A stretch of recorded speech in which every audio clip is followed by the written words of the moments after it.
Hello, and happy holidays from Barovia. I am your humble master of dungeons, keeper of dragons, and all-around vampiric Scrooge motherfucker, Pixel. I am pleased to present you the wonderful 15th episode of Ages of Ainor presents Curse of Strahd. As always, folks, we're going to do the game here in just a few minutes, but before we do, we are going to go over those usual housekeeping things. First things first, please keep your hands and arms inside the chat at all times. No, first things first, folks in chat, please try to remember on map screens that you may see things that the players don't. You're seeing the GM perspective, so there will be things that are semi-transparent or that are behind doors that the players can't see. Try not to spoil that stuff. They'll be hanging out with you guys in chat.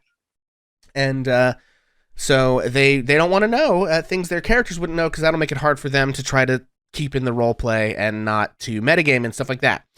So secondly, please remember that D&D is a complex game with a lot of rules, where we also improvise a thrilling story in real time for you here live. So I may change stuff in the adventure. We may screw stuff up in the rules. We may intentionally change things in the rules. All kinds of stuff like that. Please don't lose your mind about it if you're like a hardcore D&D person and you just really want to play by all the rules all the time. That's not exactly how we do it here. We do our best, but we're not going to, lose our minds over missing little rules, so try not to do that either. If you know a ruling and we're trying to remember how something works, like, how does travel pace work or whatever, feel free to put that in chat, but if we make a calling and I get it wrong, we're just going to keep rolling, keep the action flowing, and we're not going to go back and change it. We'll just try and get it right next time. Thirdly, as always, we want to keep this space as open and welcoming a place that we can, to the extent that that is possible on the internet. So we do try to keep that internet toxicity to a minimum. So we won't be putting up with anyone being abusive or hateful in chat, whether that's to other viewers, players on stream, regarding character choices, knowledge of the game or the rules, anything else. I doubt that will be a problem. It never has been before, but we do like to be upfront with how we like to organize our space here. Fourthly, again, this adventure is horror themed, so this is a bit of a warning. There are elements that some viewers may find unpleasant or disturbing. We are not setting out to be kind of overly graphic or gruesome or upset anyone, but we do kind of want to just let everybody know like what kind of content that this is. So when the video goes up on YouTube, we do try to put appropriate trigger warnings and things like that when possible, but in the context of a live stream, we're improvising a lot of this. It's generally not possible to give advance warning of triggering content, but we will preface this by saying that there won't be any depictions of graphic sexual content of any kind, especially assault or violence. So, fifthly, it is sort of known and accepted that this adventure does have some problematic depictions of individuals inspired by travelers or Romani people IRL. I've done my best to sort of search for resources online to help alter and change some of those depictions to avoid those offensive stereotypes. So just know that we will be trying to sort of mitigate around that. Just a reminder as well, we do release a show on YouTube and as a podcast after each episode during the following week. So if you miss an episode or have to miss part of tonight or something, some terrible emergency tears you away from being riveted to your computer, TV, or phone screen watching us in our incredible acting abilities together, just know that you will have opportunity to watch it again later. On the YouTube or on the Bonus Mom Tavern podcast feed. So that way you can be caught back up if you want to watch us live the next time. And of course, last thing before we get started, I would like, Cass, if you go around and introduce yourselves, where we can find you on the internet, and whether or not you have chat inspiration and who you're playing today. Before we jump in, of course, as always, starting with the inestimable grandfather of the Yeet Fleet, the stream daddy himself, Vincent Page. Well, that one caught me off guard. Yeah, friends, I am Vincent Page, and I'm playing Ash Fireforge tonight, as always. Excited to get in here and hopefully not die. I do not have chat inspiration. Excellent. And of course, the grandchild of the Yeet Fleet. No. I don't know. I'm really we're in a mood tonight, friends. We are. But the inestimable Omega. Hi all. My name is Omega. I am playing Honest Montarik, the Bladesong Wizard, and I currently do not have chat inspiration. Beautiful. Thanks to Scarlet Rose Moon, Ash, you do have inspiration now. They're real quick on the draw with this. We got to raise the price. Well, I say that, but you guys are, it's the only thing getting you through this adventure. So. It really is. And the person who can put things together on Christmas Eve of the Yeet Fleet, Ozzy. I'm Ozzy. I play Cass Amblecrown and Ancient's Paladin. And yeah, I'm excited to hopefully not die again tonight. We'll see. He puts on his resume, can put shit together on Christmas Eve. Can put shit together on Christmas Eve. That's me. Can put shit together on Christmas Eve, and we'll make a D&D character who's your brother and also dies. Yeah. Right on the resume. And of course, last but not least, the grand mom of the bonus mom. Old enough to be the great grandmother of the Yeet Fleet. I am Bonus Mom, and I will be playing Wanderess, the Circle of Stars druid in this adventure. I do not have chat inspiration, and I can be found most weekdays on TikTok live streams anywhere between 9:30 and noon, hanging out, crocheting, and talking to whoever will talk to me. My big news of the weekend is that I will be live streaming a What is D&D? Let's Talk About It discussion at 4:30 on Sunday on Bonus Mom 70 here on Twitch. And I need some DMs and some players to volunteer to be on that panel with me. So think about it, folks. Very cool. And Bonus Mom, you've been given chat inspiration as well. Thank you so much. Oh yeah, I also do not have chat inspiration. Okay, and Onyx has been given chat inspiration. I'm spending all my monies today, all right? I would give it to you too, Oz, but I really don't have any more. All right, well, without further ado, friends. Hey, Pixel, who are you? I'm Pixel. What do you do? Who the hell are you? Oh, thanks, hey, everyone. Sam. I'm Pixel. And I was about to forget to introduce myself. Cass, you have had inspiration. All this inspiration thrown around has got me thrown off my game. Hi, everybody. I'm Pixel. I run the Ages of Ainor streams. I do the GMing here for the most part. I also work with the Bonus Wands Tavern Discord, which has sort of folded the Ages of Ainor D&D stuff under its umbrella. And so I do a lot of that there as well. You can find me sort of administrating over there, sometimes running games when I have time, although working and doing this takes a lot of my time, so I don't get to run as much as I would like over there. But we do have a lot of wonderful DMs and players who are building a community of D&D over there, and it is fantastic. And I participate in it as much as I can. In addition to that, obviously running the streams, we have two different campaigns. We have Curse of Strahd, which is happening this week. Here you are. And then we do alternate weeks. So this won't air again for a couple of weeks. We don't know. The holidays are crazy. We may not do our regular schedule. We'll TBD on that. But next week, we should be having our Region of Bedegar campaign, which is just a fully different cast, and we sort of flop games around, so it's not too much of a stress on any given crew. And you guys get fresh content every week, so it's a lot of fun. So definitely check that out. You can also find me here on twitch.tv/hammerandpixel, where we talk about... Did you turn into me? I guess. Where we play video games, and we talk about sort of video games as literature, and then we also sort of just fuck around and do whatever. So yeah, that's where you can find me here on the internet, and thank you for folks reminding me to introduce myself. I will be your dungeon master tonight, and in that vein, and without further ado, when last we left our heroes revealed the secrets of Old Bone Grinder and the trio of hags behind Patsy's Pies. A coven of monstrous men with long black claws had been roaming Barovia, stealing children and making pies from dreams they extracted from the young children with fell night magic. They tracked the imposters back to their hideout in the old windmill, freed frogs and became a hero of legend, and then destroyed these parasitic entities and freed dozens of children from their clutches. These children had either been kidnapped by the hags or had been sold to them by their pie-addicted parents who could not stop eating the children's dreams made into pies. When all was said and done, the real Granny Patsy offered to take any of the children who did not want to go home to those parents who had possibly sold them off, back to her own domain, and had left our heroes with a few children who did wish to go home to Vallaki for the most part, standing in the basement of the old windmill. And that is where we resume our tale. So you are all standing in the old windmill. You have, I don't remember what I said before because I didn't watch that part of the episode. Wasn't there like 70 some kids? There were 73 of the children decided to go home. I don't remember out of how many. So it's like 73 wanted to go with bonus Patsy. mom. And Yeah, then 73 wanted to go with like, Patsy. Yeah. I want to say we had like yeah, it was 5. only Yeah, it wasn't a lot. It was only like a handful. A handful. So I'm going to say roll a d10.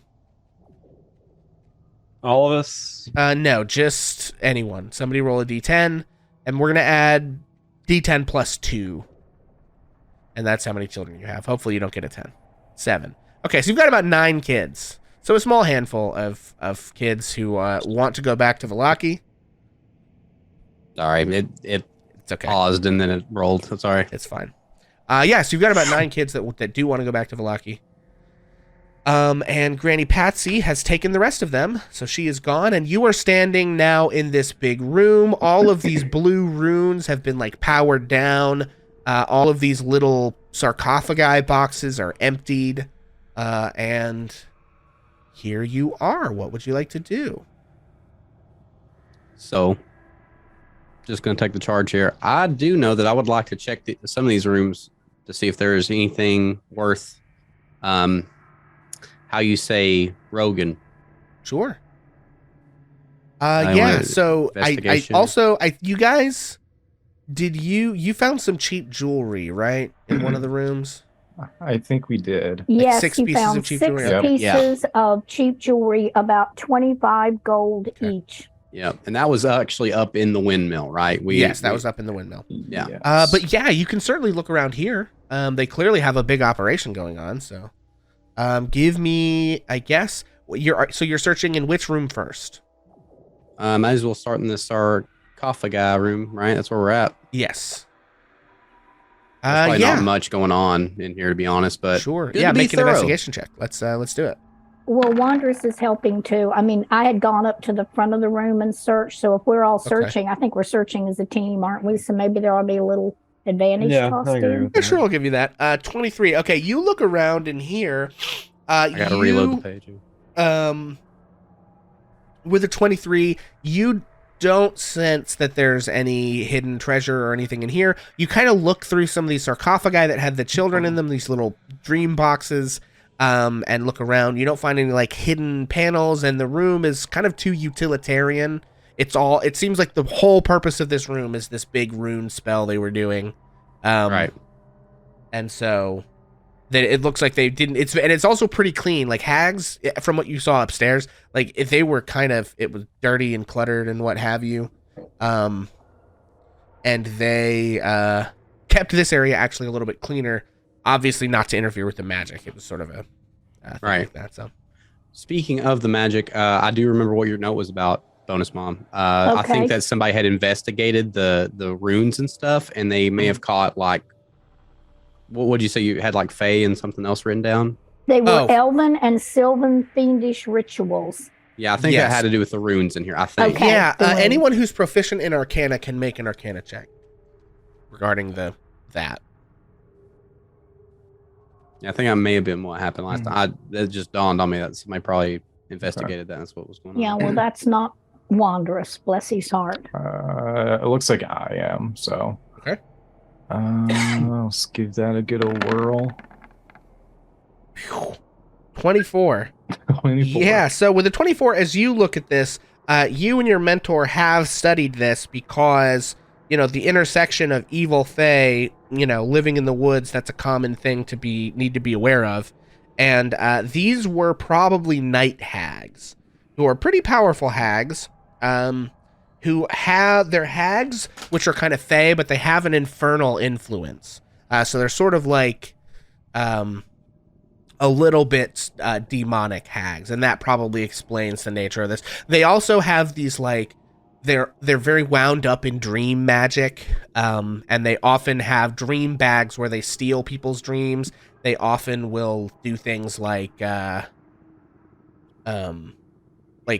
one of their main modes of attacking people is they like haunt people who are sleeping and like mess with them. So clearly these were some who have developed some sort of advanced dream magic going on with this whole stealing the dreams of a bunch of children, because normally they just like go into one person's room and pull dreams out of their head at night and keep them in their bag, you know. So this is clearly like industrialized hellish dream magic. So but they probably, based on all that, you're like fae, infernal, night hags. So Okay, gotcha.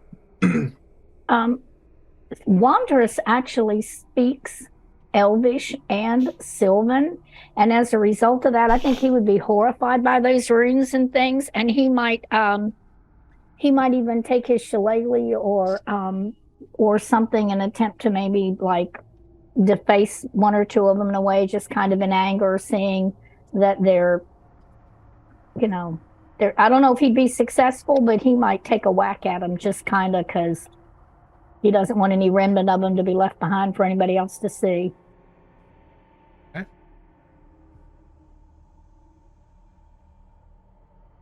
Yeah, sure. You can try to deface some of the runes. It would take a long time to like eradicate all of them, but I think he's just kind of, like if he sees a word that he knows, he takes like a swipe at it and is, it just is gross and horrible to him and makes him a little angry. I don't think he spends any great time trying to do anything. A little flavor tossed in there. Yeah. Okay. He probably also stays very far away from the children because he remembers recent events at a churchyard.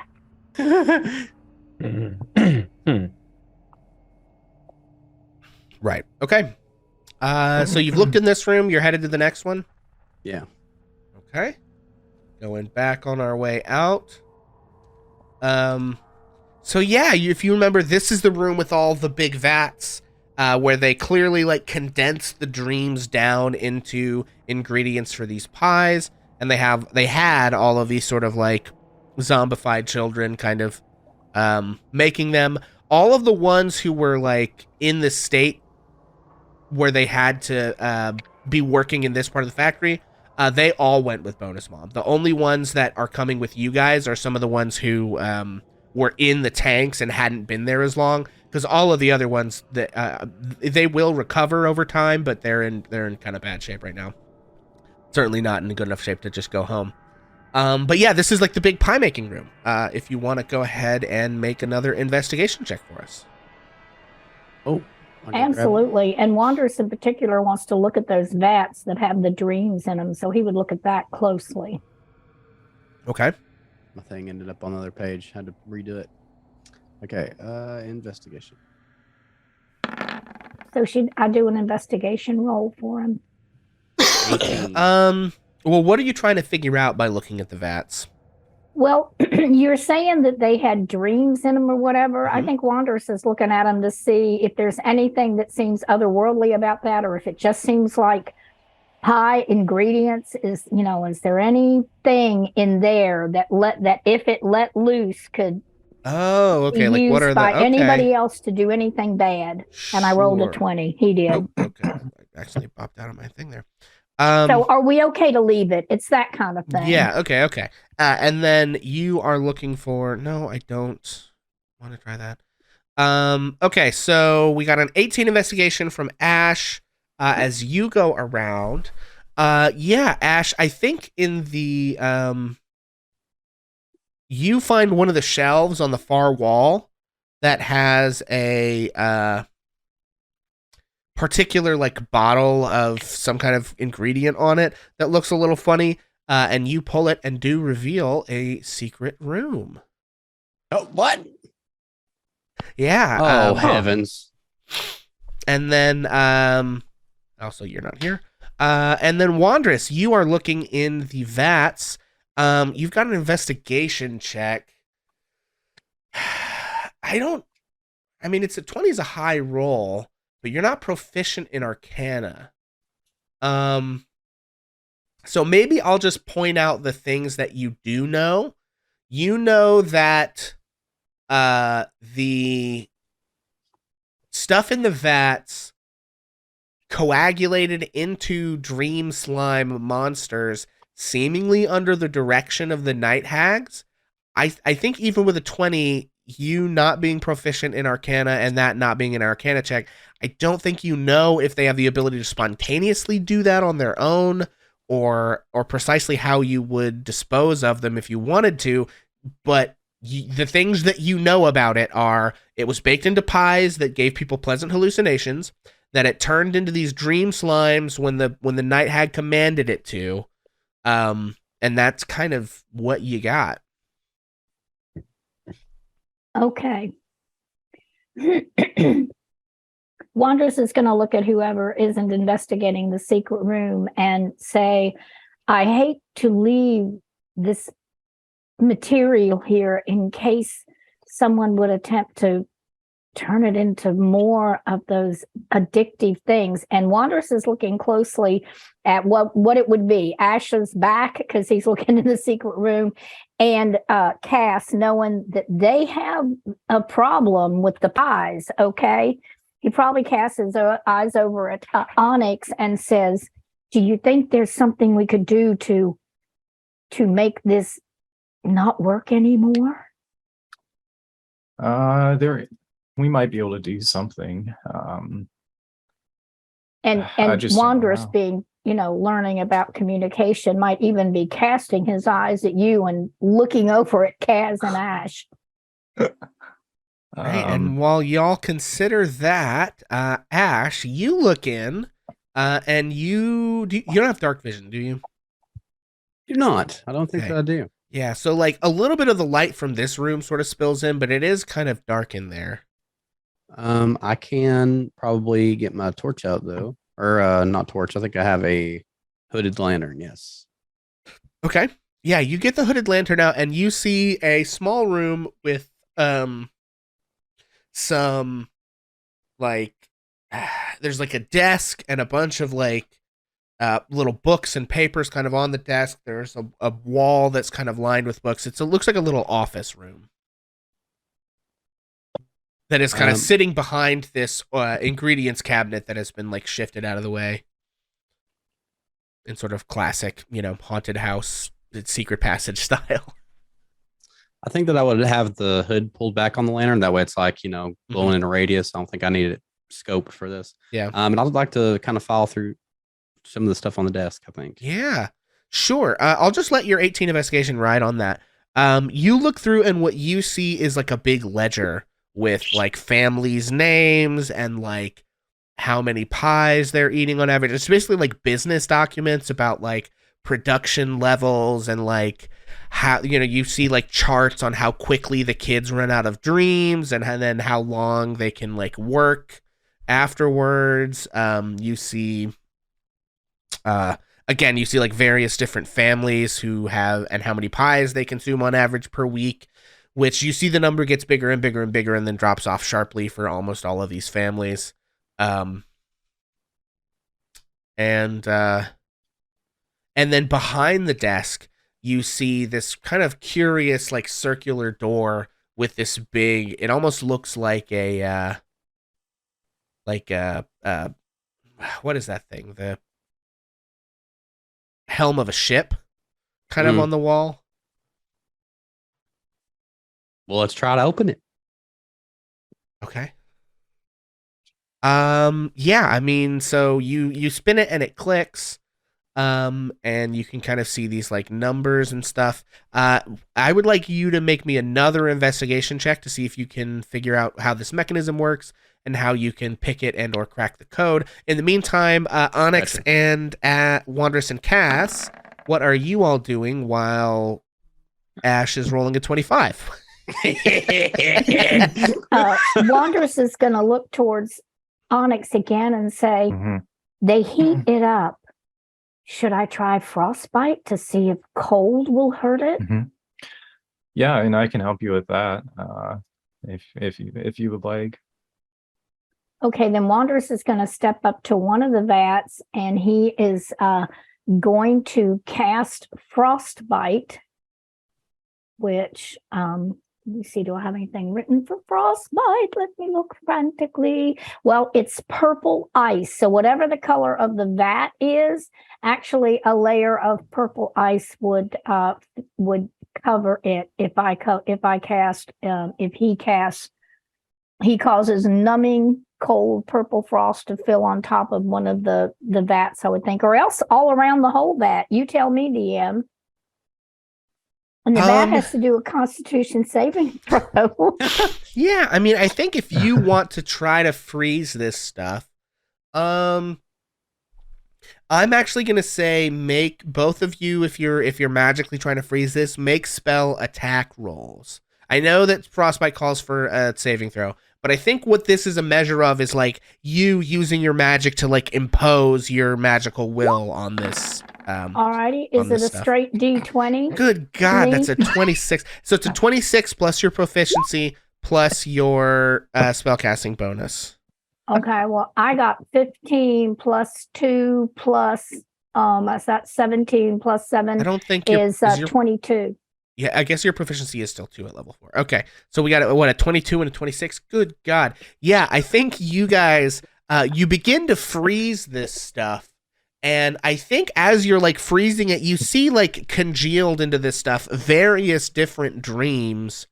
And as you freeze it, I think you see all the dreams like crystallize and solidify into just like this kind of frozen nightmare of endless winter in a big jug.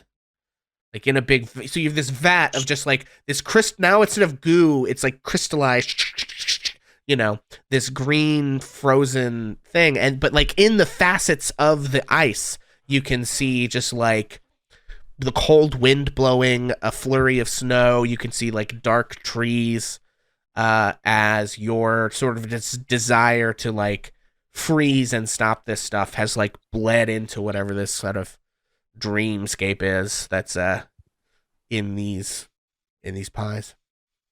Do you see those wonders? I mean, do you see those onyx? I'm not sure we helped. I hate that leave that behind too. That could be some kind of weapon. Yeah, I don't really know, honestly. Like, if we should do anything else or not. Like, I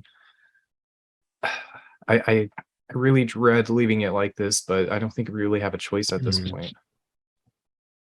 Let's see. Because we don't really have the knowledge of this type of magic to correctly deal with it. This is such an evil place. And Wanderous is pondering. Yeah.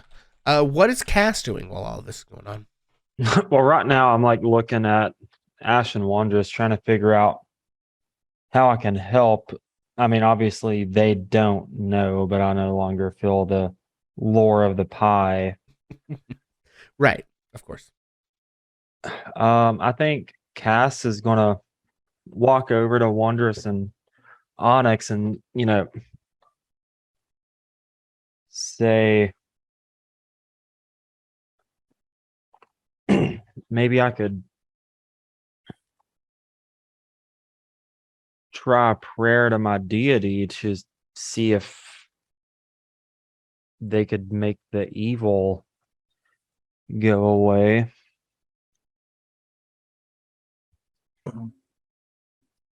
That might be our best bet at this point.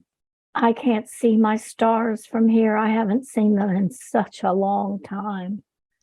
But I will try to join you in prayer. So at that point, Cass would put her hand up on one of the vats and say a prayer to Torn to, just let the evil be gone from this, like these vats, so that they can't be used to harm people again. Right. And would I need to roll a religion? Yeah, I'll say go ahead and roll a religion check on that. Of course. So that is a 9. Yeah, you have chat inspiration. Yeah, I'm gonna burn that. Okay. And hope for the best. Come on now. 23. That is a Oh. 23. Yeah. Okay. Yeah, so I think with a 23, it's this interesting combination. They've all been frozen, and as you sort of hold your hand up to the vat, you sort of like smell this like odd kind of burning smell, and I think this like radiant light inside of the vats is it's not like melting it. It's basically it's like taking the ice and burning it so quickly that it doesn't go through a transitionary like water phase. It's like solidify and like so I guess the liquid in it is like vaporizing and the dream sludge is being like calcified in the same way of like you overcook a pizza and it just turns into this black. So up the sides of each of these vats is just this like black kind of craggly solid stuff that certainly doesn't look appetizing. You can no longer see the facets into this nightmarish dream realm. So maybe you have inured the world to these children's dreams who've just been alternatively frozen and then vaporized. In the meantime, 25 on that investigation check, Ash. I think you managed to crack the code on this thing. It looks like they just like wrote it down on a little scrap of paper in a desk drawer near the thing. Like you sit there for a minute like thinking about it and then you think about like how dumb the plan was that these guys had and you're like, oh no, they probably just wrote this out. And so you go through the desk and you just find this like slip of paper and crack open to find this vault, which appears to contain so I guess their money. Clearly they were selling these pies, so it sort of like contains. It's like it's their Scrooge McDuck moment over here.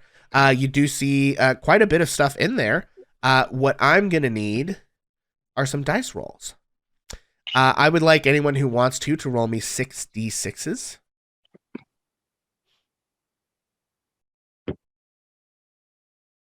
I don't know how to get all the way to 6. I'll leave it to we don't need to all do it, right? No, just one person. I can do it.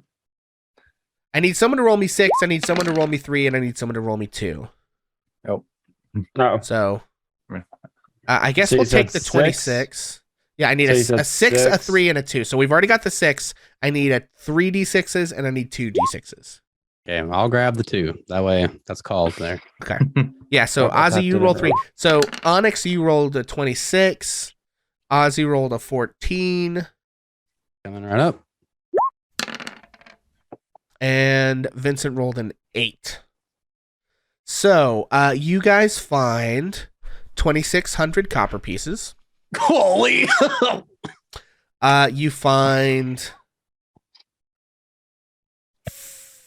1,400 silver pieces. Okay. You find 80 gold. Hold on a minute. I need to write this down because I'm gonna have to split this. All right, 2,600. I got you. 2,600 copper. 1,400 silver. Oh, thank you. 80 gold. And then I mean This you is can write how- it down, but and someone should write it down. The technology Elsewhere, is but- right here in front of us. But I'm an that way idiot. you can just copy it off the chat, right? Okay, I'm gonna go ahead and be splitting that up. 350 silver a piece. Oh, okay. Yeah, Okay. so just to kind of put that into perspective, I think Ash would be like, guys. Yeah. And like we would split it the 4 ways. 350 silver, you said? We gotta have our booty now. Okay. Sorry. Okay. And then I think yeah, and then I 650 need gold? one person to roll me a D100. Okay, well, I'm the only one that didn't roll, and I can roll a D100. Yeah, thank you, And Oz. I got 100. Jesus Woo! Christ. Holy shit. shit. What Wonders Holy looks towards the stars in gratitude. I don't. This is like when Beast rolled that 100 on a D100 in the other game. That's a 1% chance in both of my games in a month that you motherfuckers have rolled. Okay. All right. So I need 2 more D6s.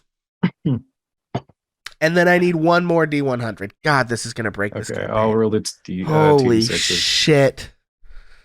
Oh my God. 2 D6s. Okay, you find 73. 6, and bonus mom, you should roll the other D100. I think that's only fair. So you find 6 50 GP gems, a 58. Oh God, I'm scared. Okay, hold on. So now tell us again what we find. Shit.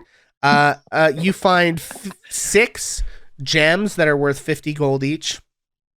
I'll let bonus mom write that one down, considering, you know.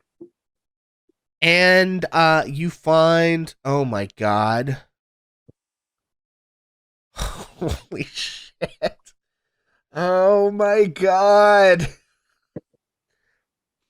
So you find a golden mace with intricate runic carvings on the sides of the mace head and like this sort of little spiked golden ball on top. God, are you fucking kidding? Okay, so just so I know that we're on mark, because my brain is starting to go in overdrive. We all split up this money evenly. Everybody's got it written down, right? Well, I haven't done the math on all of it. It's in the chat. Real quick, if you'd like. It was 650 copper a piece. 650. Okay, that's what I didn't have. Thank you. Okay, and you got the silver and gold then? Yes, I did. Okay, and I then just the wanted to make 6 sure. gems worth 50 and this golden mace. And why are you jumping up and down about the And, 100? Is it because of the golden mace, or Well, is there the some... rolling of the D100 means you get to roll on, like, for this tier of monster, get to roll on the highest magic item table. So, giving you access to, like, just a more likelihood of getting a higher tier of item. And then the 58, honestly... Yeah. So anyway, I think what you see, Ash, on this, you see on the mace as well. So it's this like sort of mostly golden mace. It has actually, I think. Hang on, let me just save the image. I'll just put this in chat. Or I'll just I'm gonna make a handout for it and show you guys. We're gonna call this Mace from Hag Horde. Once you identify it, we'll tell you what it is. But this thing is. Oop. All I'm saying is I don't care who gets this mace. I'm not going to use it. But if we ever find the boots of jumping and sprinting or whatever, Okay. There. Oh, I gotta go to the map page for this one. Hang on, guys. Okay. So this is the mace that you find. So it has this like Pixel. Yes. You're freezing a little bit, so Okay. just be sure you speak slowly. Okay. Everybody good? sounds good now. Thank you. So you see this thing, it has this like little ball on top that has kind of this sun motif. It has this gold and silver handle and these like really intricately carved mace heads on the thing. And you can sort of, but one thing that you also see, Ash, is there's like a little scrap of paper that's kind of tied around the bottom of the handle of the mace.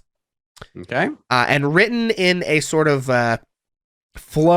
some kind of strange flowing ink is just the word insurance.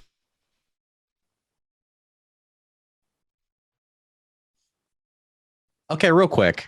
And I doubt, but I'm reminded of a visit I had with a person here. What color was the door to this thing? Was it just the shelf that opened? Was there a door that I had to open, or like? Yeah, so the shelf opened up, lead you into the office, and then there was like a vault door. Like a big Scrooge McDuck circular, spin the wheel and it rolls to the side vault door. What color is that door?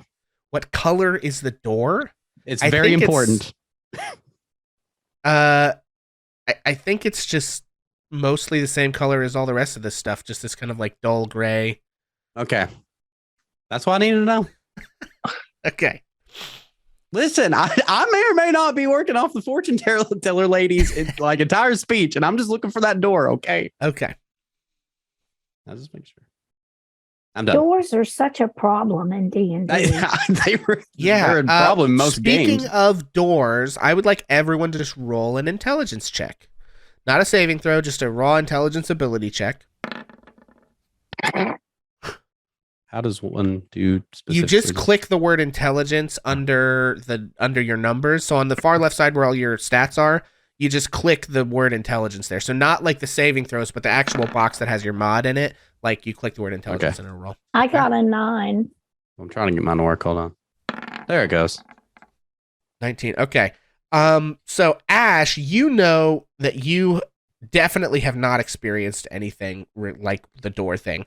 But the door conversation, Cass, kind of reminds you of a dream you had one time. Oh, shoot. In that dream, you climbed a mountain up a snowy pathway to a golden door that you went inside of. And that was the thing the other day, that when you got that, because I think I don't think, did you go in with them for the fortune telling, or did you wait outside? I think Wandress might have been the only one waiting outside, right? I think I went in. Yeah. And I think I remember you rolled for this earlier. There was something like on the tip of your mind that you just couldn't quite remember. Yep, I remember now. And now you do. That was it. It was that dream of the golden door. And now that you think about, now you don't know where that was, but thinking about the thing that the hag, or not the hag, the fortune teller lady told you about the doors, kind of like, and then Ash sort of like paying a lot of attention to this door and that whole conversation about doors, you're like, wait a minute, I remember a door now. So Yep. Okay. Well, I can't use this thing. Anybody use a mace? Anybody up for a mace? I mean, I'll take it if nobody else wants it. Somebody seemed to think that this was their insurance against something. I don't know what it does, but it looks fancy. Can I let's see, do I have detect magic? I don't. Actually, so never mind. So yeah, in 5th edition, you can figure out what it does if you attune to it, or if you spend an hour like investigating it. I don't know if you guys want to take that time now, or if you want to. I can do that on the next rest. Okay. Wanders is proficient in mace. Oh, Okay. Well, Is then you can anybody have it. else? I'm actually not, so you can have No, it. Okay. Being proficient in mace, then I think that Wanderers is going to step into the room and pick up the Well, mace. I'm No? proficient in simple weapons and martial weapons. Yeah. So you're definitely proficient, because it Yeah. is. If Wanderers wants it and is proficient in mace, that's a question you guys can answer. But yes, both Cass and Wanderers are proficient with it. Oh, okay. Well, then So that's either fine. one of you could use it, and I'm going to leave it up to you to decide who gets to, basically. Yeah, you guys can absolutely. Speaking as Ace, I don't want it. My sword is where I'm most comfortable. Whichever one of you guys want it, that's totally fine with me. Tell you what, Wondrous, do you want to roll for it? High or low off of a D100, you call it? High or low? We'll do that. That sounds good to me. I mean, I don't have a Okay. particular whatever, but sure, that's fine. So roll a D100. Okay, Ash, you call it high or low. We're rolling on the loot table, Final Fantasy 14 style, or I guess Okay. WoW style. I don't. What am I picking? So Whether the highest or the lowest roll wins. Oh, I see. We'll go with highest. Yeah, so highest, Wondrous gets it. Lowest, I get it. Okay, Wander's got a 43. Oh, I see. Cass Ozzy got a 68. That's perfect, because Okay. you're the first one that said you wanted it. So great. Okay. Cool. Works out. All right. So That yeah, felt fair to me. you can add to your inventory for the moment Mysterious Mace, and once you've had time to That works. once you've had time to investigate the thing, or if you find someone that'll cast Identify on it for you, you can find out what it does. Cool. Okay, so yeah, that's the money and the singular magic item that you find. Anything else you guys would like to do in the pie making room? I only have one more question. Every single one of those vats are dried up? Yes. Okay. Then I ain't got nothing else. Okay, and are you all going to investigate this last area where they had the carts, or are you and the ovens, or are you just headed out? I feel like I have to, I feel like honestly. we probably should. Honest to Yeah, we God, probably I feel like should. it's like my one thing, dude. Sure. Wanderous is going to watch Ash and Cass with hawk eyes that they leave whatever pies are in the process alone. Without if nobody's helping and I'm taking the first roll, it's 13. The 13. Okay. Yeah, you're pretty sure that what you found was like the only real thing of importance. Yes, there's a bunch of pies in here, that are fully baked and would have the effect of the normal dream pies. But that's about it. Okay. Would I you think guys it's too many of them for Wanderous to flip, but I think he's going to flip a few of them, like knock them off the pie shelves and try to, in the amount of time he has, he's going to try to knock as many of them over as he can. I think we should all try to destroy these. Yeah, I think if Wondrous pushes pies off, I think Ash would start taking them and seeing if he can chuck them into the ovens for fun. Okay. Fuck it. Yeah, sure. So I'm going to say that I want to roll for it. Yeah, I'm going to roll for it. See how long this takes. That's too many. It probably takes, 15 minutes maybe to throw all the pies around.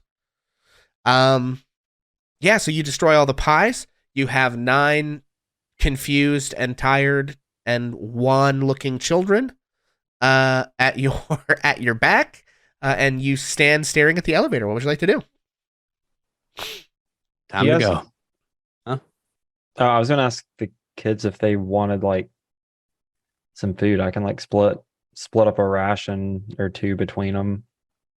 Yeah, they are starving. They are ravenous, and they would love that. Also, one of the little kids, very precocious young girl, goes up, sort of like scrambles over to all of the carts while you guys are throwing the pies around, and she scratches through where it says Patsy's Pies, and she scratches in Patsy's Lies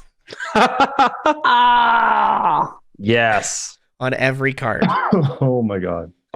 See, she I gets think I think we should go back into the windmill, see if we can find food, and then possibly rest. I know it's not safe here, but it would be less safe with these children on the trail. I mean, right now I feel like this is definitely safer than like just being out on the open road. What time of day is it? Yeah, that's a great question. So here's the thing: you guys left Vallaki. It was like in the evening. You left Vallaki at about noon. I watched the episode back. Oh, so you yeah. left. So like you started very early in the morning. You had the pie thing, and then you. I think we said last time that you left Vallaki by about noon. That it took you 3 or 4 hours to run back and forth across town. So you left Vallaki about noon, and it takes 2 hours to get from Vallaki to the windmill. So The question is, how long has it taken you to do all the shit in here? What I would like you guys to do is roll, we're going to say 1d4 plus 1. Because you've come in here, you've investigated, you've freed the frogs, you freed the chickens, you went down the elevator, had a big fight, rescued these children.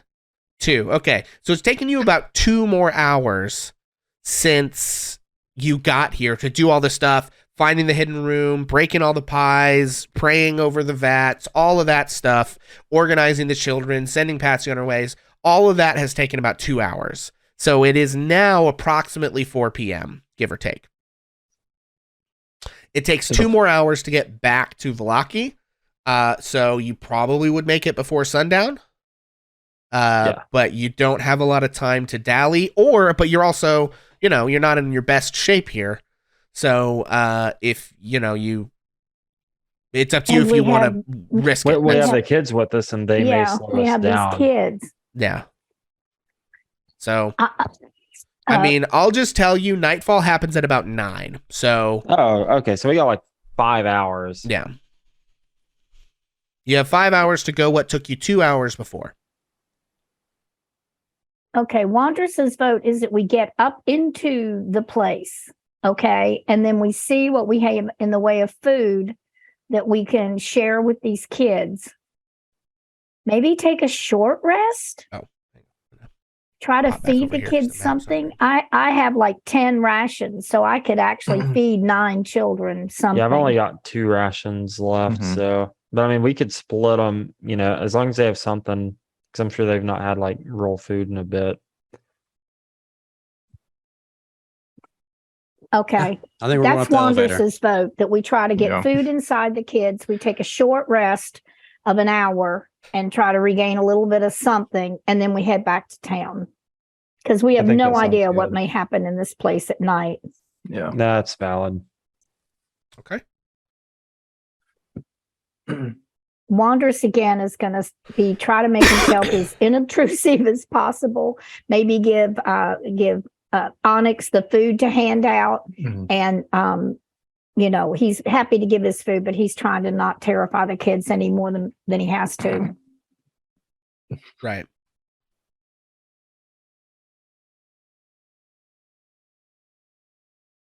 I guess we would try to get him to the bottom where there's the most room and. Yeah. So you take them all to that dingy, nasty room at the bottom, and you're trying to split up food, and you're taking a short rest, so you guys can roll hit dice if you need them. If you have any short rest recharge abilities, this is going to put you at about 5 p.m.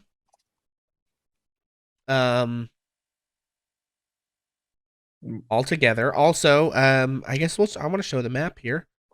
You guys can see Old Bone Grinder, which you kind of couldn't see before. So it's this sort of dilapidated, slightly sideways old windmill. There it is. No, it's not popping up. Oh, I didn't pull you guys over here is why, because I'm a dummy. Oh, wait, yes, I did. Yeah, I was going to say, I'm totally on here. Okay. We're just eating everybody around. Okay. It's just like a white screen for me, but that's fine. That's weird. Do I have you on the screen? I do. Huh. Well, anyway, yeah, so you guys take that hour. Is there anything else you do? Do you look around the grounds at all? Does everyone just stay here for the whole hour? And also, Ozzy, Cass, are you trying to figure out what's going on with the mace? Yeah, I was going to take a look at that and see what I could figure out just in that hour. Right. Well, it wouldn't make sense if Wanderers is just to throw this in there while you're figuring that out. If Wanderers is trying to be unobtrusive, he may actually move outside and look around the grounds, kind of look to see, are the crows around, what's happening. So yeah, Wanderers is going to wander outside. Okay. Well, what you have found, Cass and Wanderers and everybody, is a mace of disruption. This is a rare mace. It requires attunement. I'm going to read this to you. Yes. Because I want you to understand how badly fucked. And this only happens if you roll 100 and then a 58. There's like a 1 in 10,000 chance of getting this particular fucking item. When you hit a fiend or an undead with this magic weapon, that creature takes an extra 2d6 radiant damage. If the target has 25 hit points or fewer after taking this damage, it must succeed on a DC 15 saving throw or be destroyed. Love it. On a successful save, the creature becomes frightened of you until the end of your next turn. Love it. While you hold this weapon, it sheds bright light in a 20-foot radius, dim light for an additional 20 feet. And if you're proficient, you get proficiency. Love it. Nice. We should all be very good to our mothers because you just never know when you're going to need them to roll a 100. I of all the things, it's just specifically like, hey, this thing fucks up undead. Like, gee, thanks, thanks, Perfect. RNGesus. It's like, hey, we kind of needed that. And listen, all I'm saying is I'm still holding out that there's another one of those weapons hiding somewhere on this godforsaken plane because that fortune teller lady told me so. That's all I'm saying. So, But yeah, you what's have a Strahd Mace of tries shit Disruption. now? It does, every time you hit an undead or a fiend, it does an extra 2d6, and they have to make saving throws or be vaporized if they don't have enough HP. It's bonkers. Very crazy stuff. Okay, so that's that. And then Bonus Mom, you said you were going to look around the ground. I'm sorry. Wandress, you said you were going to look around the ground somewhat, yes? Yeah, I think Wanderers would walk outside. He would check on the crows. He would check to see if he can see the stars, because every time he walks outside, he checks to see if he could see the stars. And yeah, I think in general, he's investigating to see what the lay of the land is. Is there any movement anywhere? You know, just reconnaissance. He's doing general reconnaissance. Is that specific enough?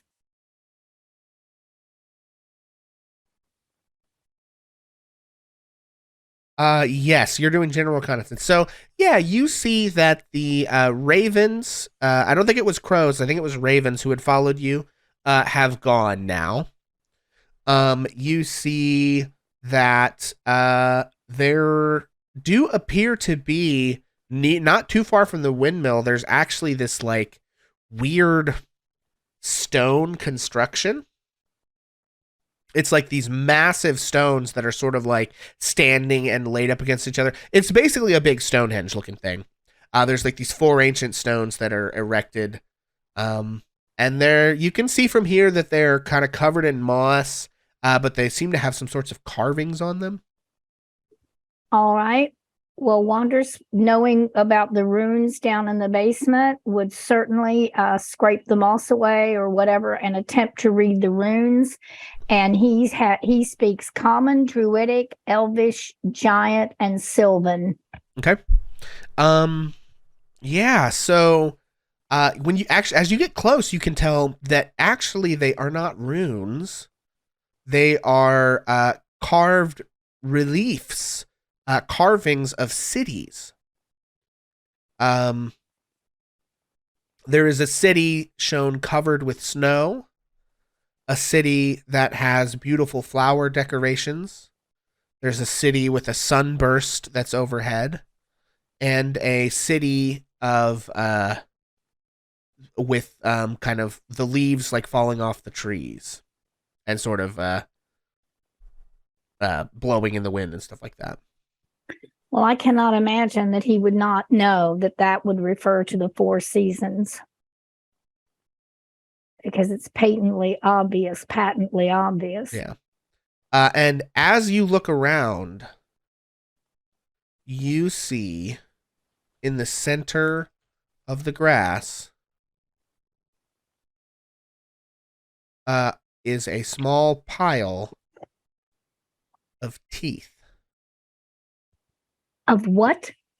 Teeth.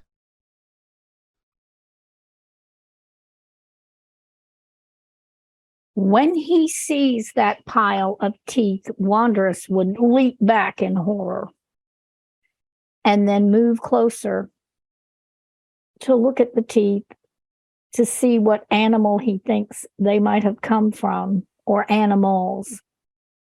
Make a nature check. Okay.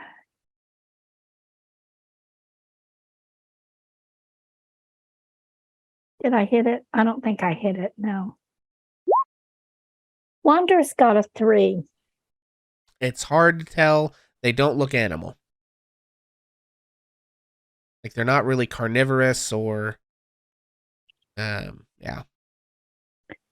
I think he pokes at him just a little bit with the quarterstaff. And then he's going to say over his shoulder, "Hey, could someone come look at this?" Is he heard?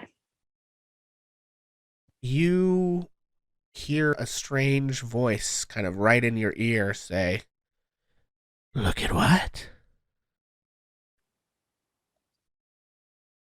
What does Wanderous do?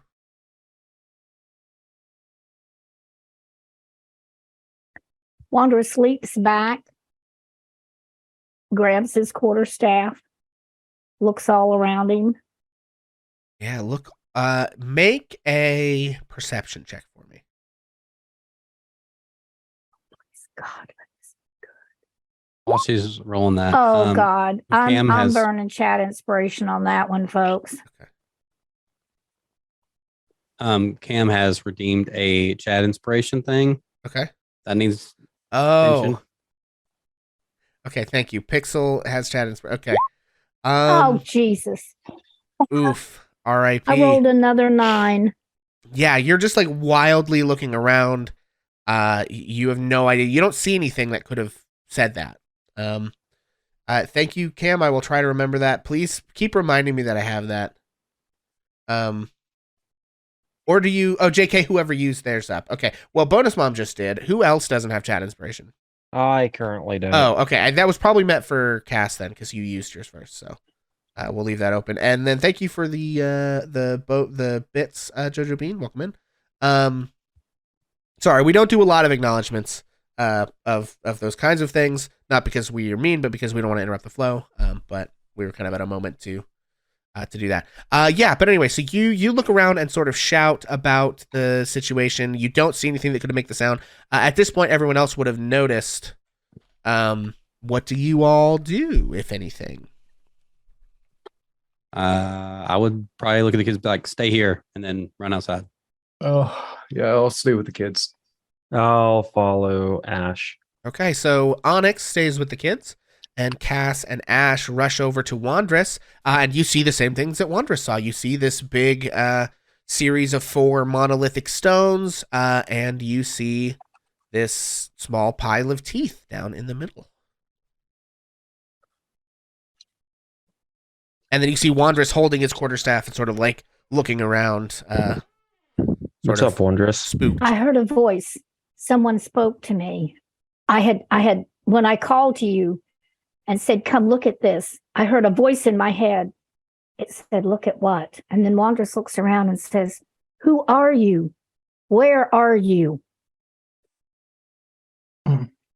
So, can I do a stone cunning check on the monoliths? Sure. Okay, so that's a history check.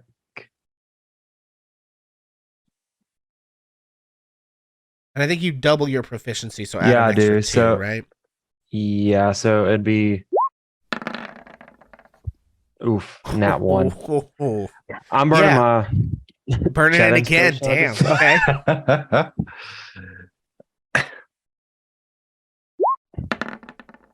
Bruh. Oh my god. Okay, well this actually works because there's a reason that you do so badly on this check, and it's that you hear a voice sort of in your ear, Cass, that says, "Who is he talking to?"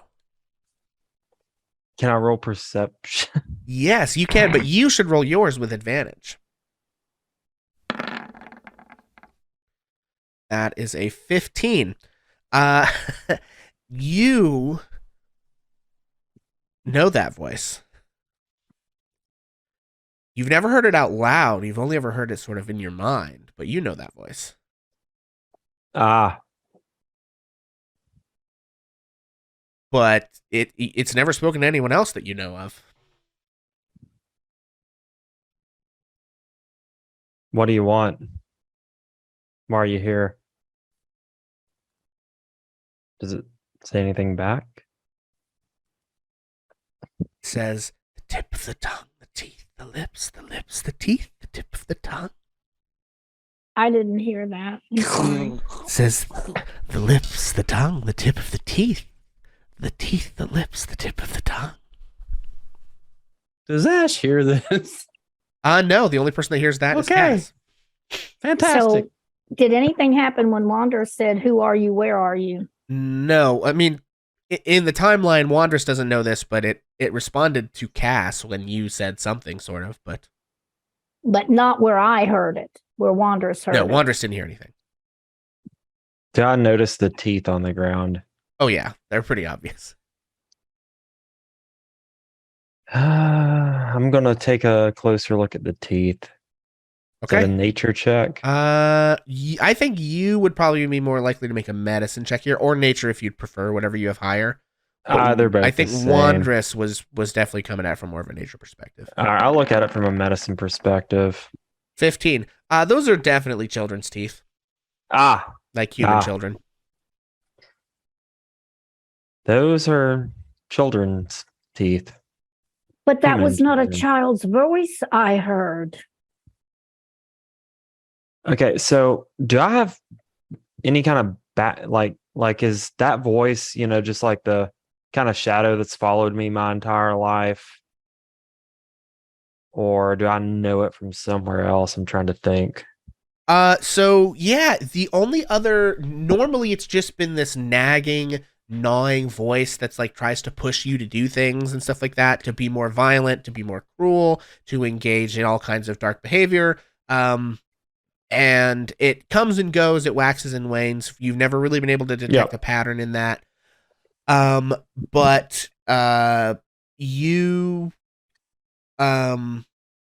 you do recall you saw a vision when you were asleep, I think in the inn, that you saw Strahd and this thing. It was this vision of this kind of woman who has she basically exists in black and white. Hang on. Do I have a There we go. This is she basically exists in black and white. And she has this one white streak of hair. Actually, I'll put this up for everybody to see. So I just imagine the nun. and she's The like Conjuring. carrying a lamp, and her skin is sort of grayed out. You can see some sort of weird scar kind of on her chest. She's extremely creepy looking. She actually is in your handouts, and I think you do know the name. It is Minath the Dark Star. But that is a recent revelation to you. You did not know that was what her name was until her and Strahd, I think, were talking to each other in your vision. Did you want the rest of us to see that? It's in your handouts if you guys want to look at it. I remember. Off the Dark Star. Yeah. Yeah, Minoth the Dark Star. Yeah. It's towards the bottom of your journal. It'll be under named PC handout. It's like right above Strahd and Onyx's mentor. Yeah. She's very creepy. Extraordinarily creepy. Okay, guys, that was Minoth the Dark Star. That's the kind of shadow that's followed me around my entire life. You said you heard a voice, Wondrous? I did when I poked the teeth, and then I called for you, and I said, "Hey, can you come look at this?" And I heard a voice in my head that said, "Look at what?" Isn't that right? Isn't that what it said? Yes. That is what it said. But I haven't heard it since. I asked who it was. Did it talk to you? It was just speaking in riddles about the teeth.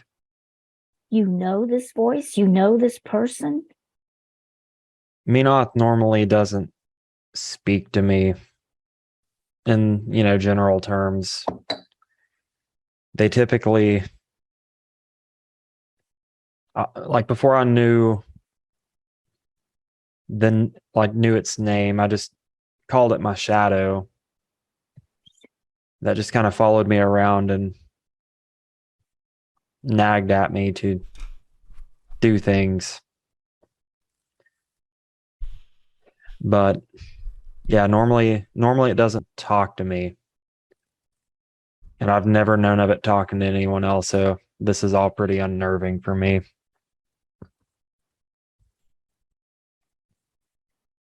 It's when I prodded the teeth. You say they're children's teeth? They are. We need to get out of here. We need to get back to Should we- Vallaki. Should we do anything with the teeth? Like, I feel like at this point, Cass is very just shaken. And Cass just wants to get out of there as soon as possible. I don't want to like beat a dead horse, but I guess Ash would probably take a look at him real quick, Sure. if that's all right. Yeah. What are you trying to find out about him? Are they just normal teeth? Is there anything special about them, or like Sure. they look off in any sort of way? 17. Yeah, no, they're normal teeth. You actually looking at them can tell that they are like baby teeth. So you don't know if they were removed or if they came out naturally. It's a bit of a question mark. Yeah, but they're not. I don't think you would have the ability to determine. 17's pretty decent.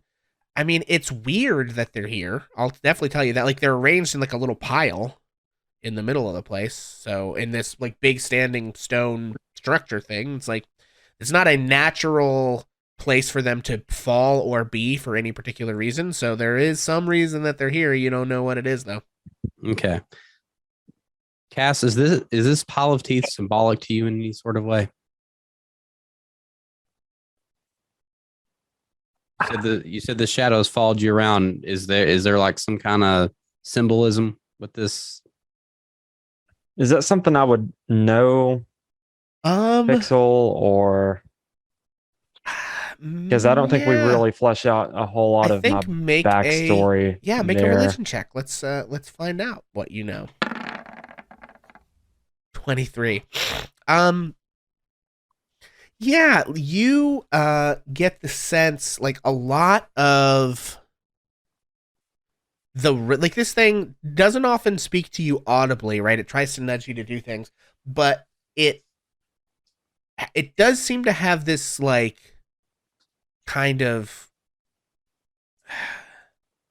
it often is very fixated with mouth imagery. So teeth, that thing about the lips, the teeth, the tip of the tongue, all of that, like it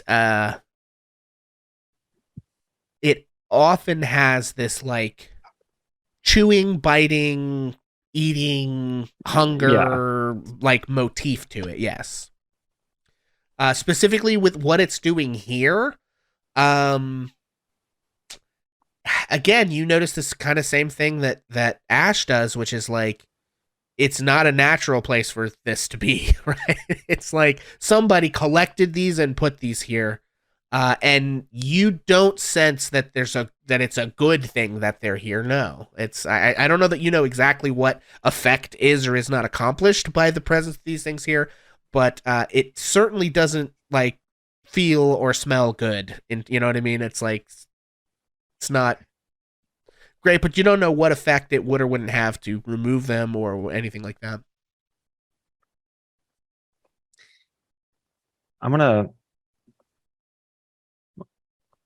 I guess I'm gonna pick these up and take them with me, because at this point I don't know if that's some kind of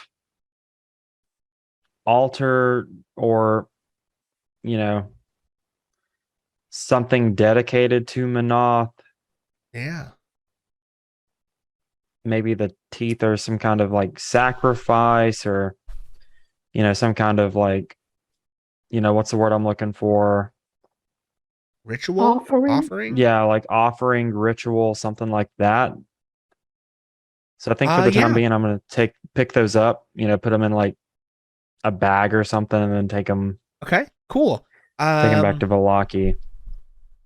Yeah, great. Yeah, so a couple of things happen, I think. When you pick up the teeth, Cass, I think you feel this like shudder of foreign satisfaction run up your spine. God.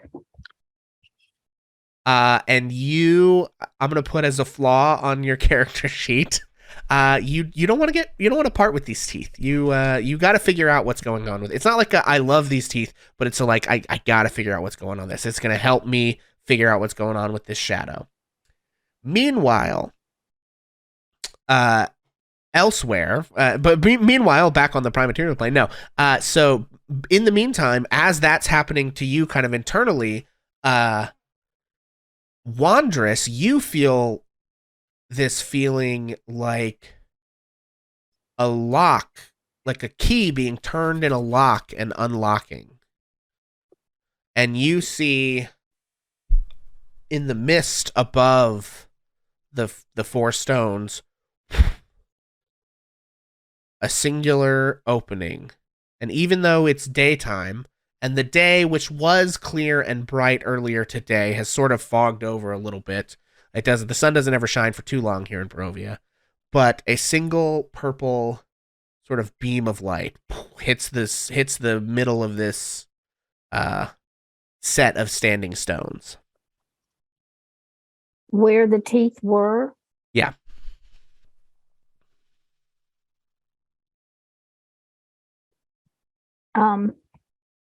Wanderous gasps and fall to his knees. He holds his shard. He is overjoyed to see a hole in the sky and to see the purple shard. And he is just gonna be on his knees looking up and focusing on that opening. Yeah, and I think the rest of you see Wandress's eyes change. They sort of fill with a bright starlight. And Wandress, you have a vision. You see. I have what? You have a vision. I have a vision. Oh, no. You are back in space. You remember that like endless void, but then all of these like galaxies and stars and nebulas were around. And you're moving through it, and this time you're not falling and you're not afraid. You're being pulled towards something. And as you approach this particularly beautiful sort of like stellar cloud of like dust and gas that is forming into a star, you can kind of see in this weird superimposed way a woman standing in front of you. Oh, she's so pretty. Trish Her says, skin Wanda's is didn't say that. purple, and her hair looks like fire and clouds of dust. And she sort of sits there looking at you, Wondrous. Mistress, who are you? You have heard this voice before, and it says, Salethiel. It's just a whisper. It's faint. Salethiel. God damn it. I can't ever whisper anything at you, Bonus Mom. I'm sorry, I can't hear. I know. Learn how to hear. I'm trying to be dramatic here. I rolled a 100. Did you know? Yeah, and you ruined my Curse of Strahd. No, all in one night. But it's like she's faint, and you can sort of you get the sense like she's flickering a little bit. You whatever this is, you don't have long. Okay. So if you have anything you want to say or ask or whatever, okay, make it quick. What is happening? Can you help us? What do I need to do? Okay, that is 3 questions. So,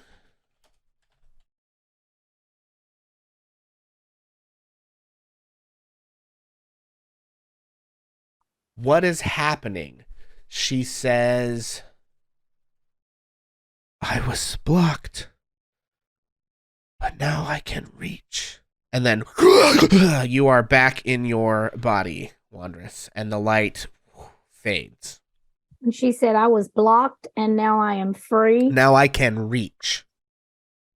Now I can leave. Reach with an R, like I'm grasping, like my hand is grasping for the meaning of these words. I'm gonna walk down the hall and stand beside you. Okay? No, then you'll see all my notes. Hey, Pixel, just go ahead and roll Yeah. initiative. Do what now? I said just go ahead and roll initiative. Bonus mom's coming for you. Oh, okay, I get it. That's fine. Okay. Was her voice like the voice that said, "Come see Yeah, because what?" I think previously you heard a whisper of the word Salethiel, right? Mm-hmm. Yeah, and so it was that same voice.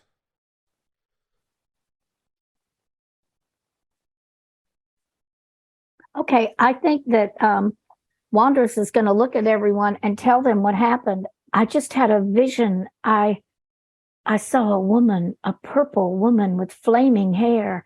She was in the air. She was somewhere different, and she told me that now she can reach. And it was that voice. It was that voice, Kaz.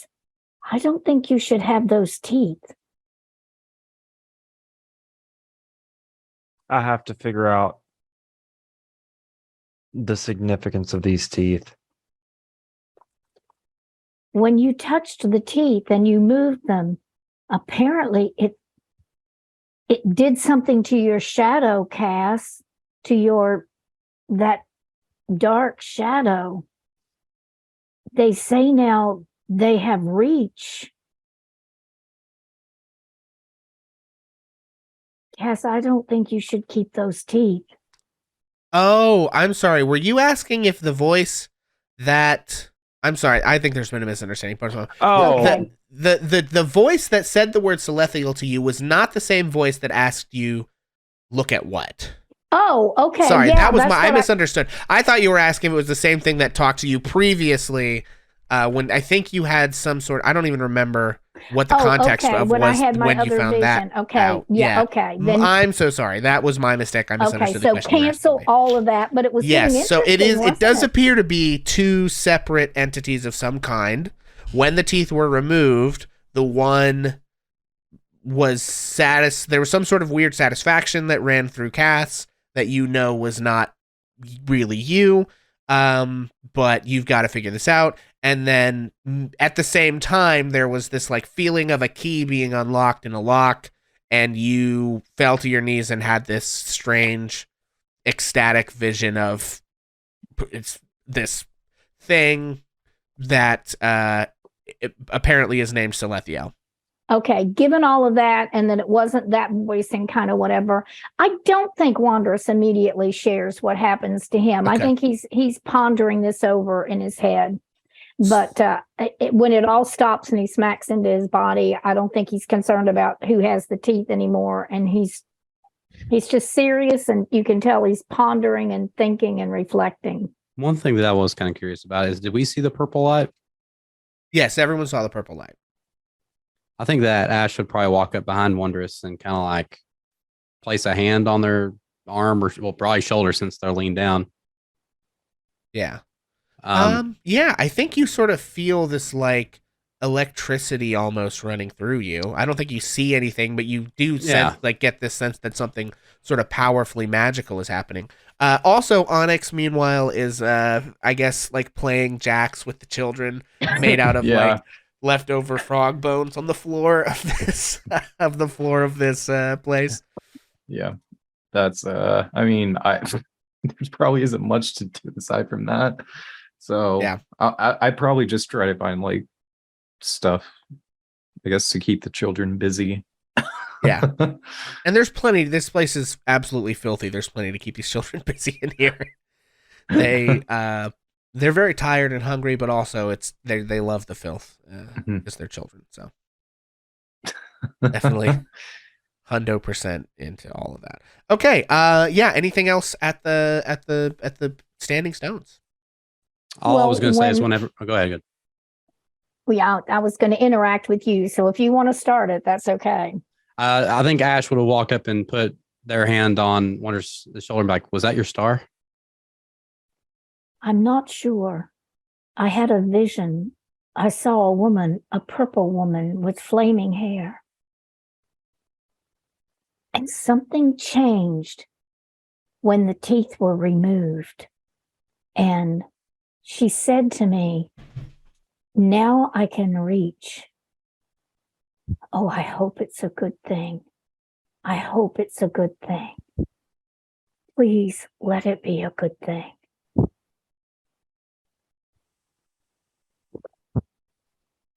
That's all that I was. So, That's about the story. do you think Menoth was holding that person back? I don't know. I don't know enough about how these things work, but you've said that the teeth were placed there for a reason. Maybe they were placed to keep something out. Maybe. I know Menoth has, teeth and mouths and, things like that are symbols of her. I know these teeth relate to her in some way. Just due to the fact that, she made contact with us in this spot. I have to find out the significance that these teeth play to this. Be careful with them, Cass, and keep I will. them safe. I will. DM, did I recognize anything about this woman that I saw? No, you've never seen anything like that in your life. I mean, again, you don't really have words for outer space, but these like crazy lights and stuff, obviously that word, like nebulas and stars and galaxies and shit. But and you saw that imagery before in that vision where you first connected with the purple star, in that thing where you were in your like tent that was enchanted to look like the night sky outside or whatever that you grew up in, and there's like, or you're star watching the one place in the thing where there's supposed to be the star and you can never see it. So you could see in that vision when you fell into the space, like all of that same kind of imagery, but you really don't know what that is. Because I don't think you all have, I don't think your people have like telescopes and advanced lenses or anything like that. I don't think anybody really much does. So it's all pretty confusing. Well, even though I have come back to myself and I'm over with that, what about the purple light and the hole in the sky? Yeah, the purple light is gone. And I think so is the hole in the mist. Okay, then Wanderous is going to sigh and head back to check on his friend Onyx and those children. And he would have shared those 10 rations, or he'll do it now, whatever, to try to get some food in the kids before we go. And we have had a short rest then, have we, if anyone wants to do hit die or anything? Yes, use any hit dice to recharge any short rest abilities that you have. Well, shouldn't the level up have already taken care of all of that? You guys have not had a long rest, even though you leveled up. Okay, yeah, because all my stuff just went back up to max. Gotcha. Yeah. Well, for anyone any spell slots that you've used haven't come back yet. I think everyone was pretty much at full HP though because of Bonus Mom's thing she did right at the end of the battle. That's fair. So really, the only thing that probably hasn't recharged is spell slots. Unless I know wizards can recharge some spell slots on a short rest, but yeah, which I did recharge mine. So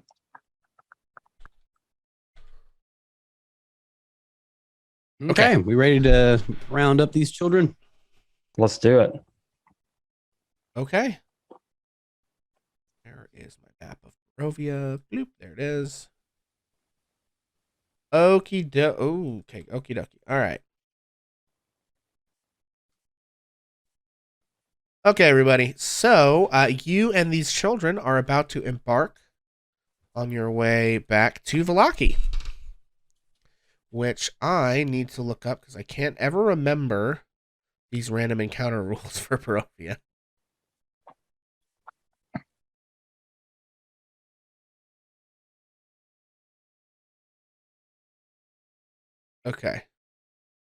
Okay, so I gotta do math again.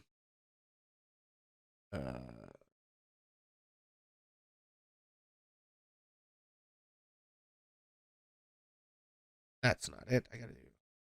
Oh no, it's right here. Okay, so you're traveling at a normal pace. You go 3 miles an hour. I'm gonna say that you can travel at a normal pace even with the children.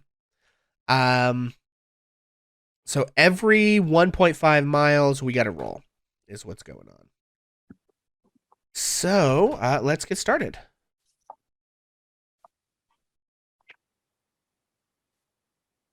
Okay, I would like somebody to roll me a d20. I will. Okay, that's a 3. So yeah, your first leg of the journey is pretty uneventful. You can see up the hill past the woods as you come around the corner to the castle Ravenloft in the distance. The mist clears enough for you to see that foreboding at the top of the hill above the land. And you make your way back around the Old Svalish Road. Rounding the bend to where now you can see Lake Zarovich and Vallaki a little bit. I'd like somebody else to roll me a d20. I got it.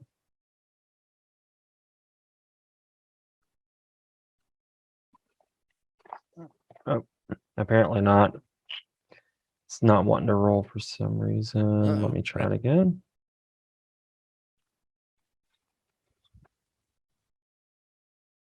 I have to refresh it, I think. Rose 20's been really slow for me. Weird. Kind of weird.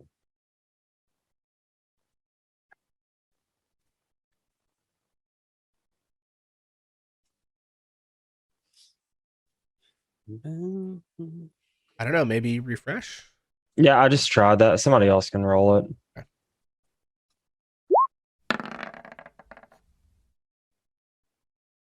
19. Okay, great. I need a d12 plus a d8, please, Ash. 1d12 plus. Yep, /R, Oh, 1d12 plus 1d8. Where's the plus button? I can do this. Computers, yay. Okay. Just, yeah. Hey, shush. I'm trying.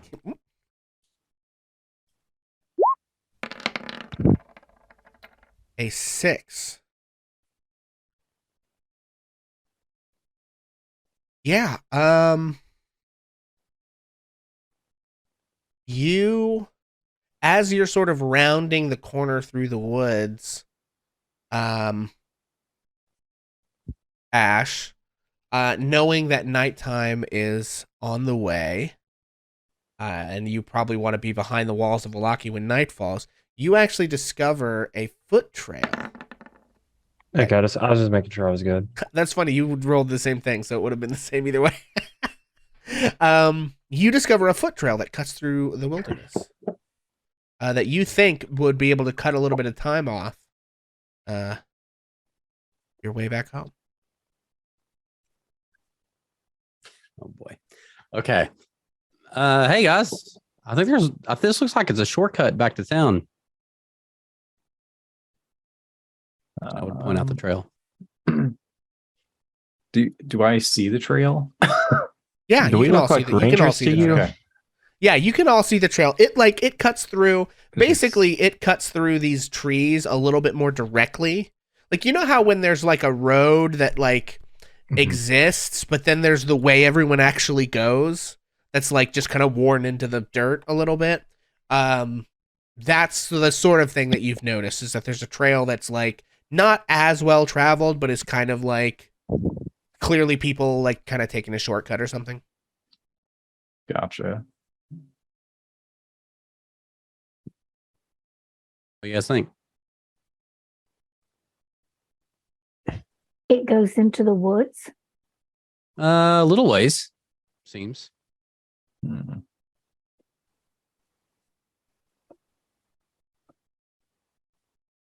Yeah, Okay. go ahead.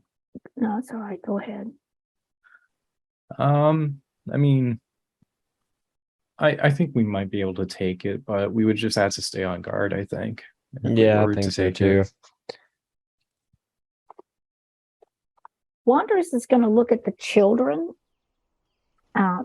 He doesn't want to interact with them, but he might gently say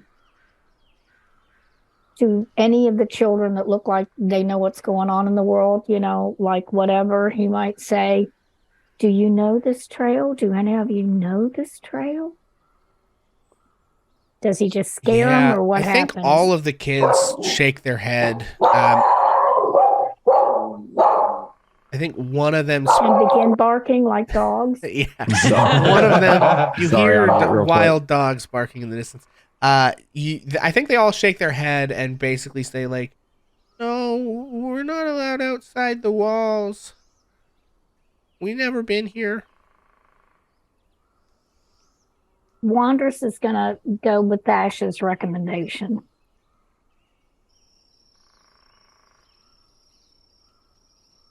So if we were to take this shortcut, we would definitely be in town before nightfall. Yeah. Yeah. But if we take the main road, is Ashes thinking that we won't make it by nightfall? You probably will. You'll probably make it by about 6 p.m. unless you run into something dangerous. But, maybe there's something dangerous on the short trail. So, but, time is always of the essence, right? It's like, it's Barovia. You never know. Like, the less time you can spend outside the walls, the better. But maybe the road is safer than the path. So, there's not really anything. I think you just got to make a call. I don't think there's any way to... Yeah, no. Gotcha. Or not you specifically, but the group has to make a call. It's like, Yeah, there's pros and cons to both, right? The path is less traveled, so it could be Yeah. more dangerous, but getting into the walls of Vallaki faster is better, right? But but being on the road longer may be the safer route, but you still may run into stuff. So I feel like by this point, Ash would be super suspicious of the shortcut, because like after everything we've been through, especially with the death house and everything, I think Ash is gonna be like, we might save some time, but I think we still would be better off on the main road. I think we'll get there in plenty of time. And plus, we got 9 kids, be tripping over roots and shit. right. I don't want them to fall and get hurt, and That's true. that's my call. It's not just up to me, but So Ash is voting to stay on the road. yeah, I think so. Yeah, I mean the road's probably the Yeah. safest thing. I know that would be Wandrous's inclination. I just know it would, but I'm trying to be a team player. Okay, so it sounds Without like the kids, the thing is to stay on the road. Yeah. Yeah. without Yeah, the I think kids, so. I'd have been down for the shortcut, but I'm afraid they're gonna trip over some roots and we'd be running for something and somebody's gonna get hurt. Yeah, that's fair. Okay, Yeah. you stay on the road, and I need the next person to roll me a d20. I can. Or oh no. Got it. There we go. It works 7. now. Okay. 7 from Oz. Okay, Oh, and yep, the 7. last one, the 7 from us, that gets you inside the walls of Vallaki. Because the last time you would have to roll happens right when you get to the walls, so we're going to go ahead and just say that gets you in there. Okay, so you show up at the walls of Vallaki. By this point, the guards at the wall have, they recognize you from when you left earlier today. That puts it at about 7 p.m. Because you did take that rest at the windmill. Okay. So, it's becoming evening, but it's not yet night. You've got a couple of hours before nightfall. I think when they get in a way that you pretty much can't control, all the children just sprint off towards wherever they know their house is. And so you are standing and now childless Yay! in Vallaki. What would you like to do? Ooh, one sec. Okay, so I need to go to the Blue Water Inn and ask for Jeffrey. Okay. Isn't that the inn that we were at first? Yes, the Blue Yes. Water Inn is the only inn in Vallaki. I Okay. believe. Because I need Okay. to figure out what the ravens are. The Order of the Feather. Gotcha. Yeah, so I don't think there's anything else we're gonna be able to accomplish. I think we need a good night's rest before we go and try to visit with the coffin maker, right? I say we do that first thing in the morning. Yeah, I think so too. What do you guys think? Yeah. That suits Wandrous. Yeah, I think Onyx would agree with that. Okay. I don't know about y'all, but I got some money ready to spend. Okay.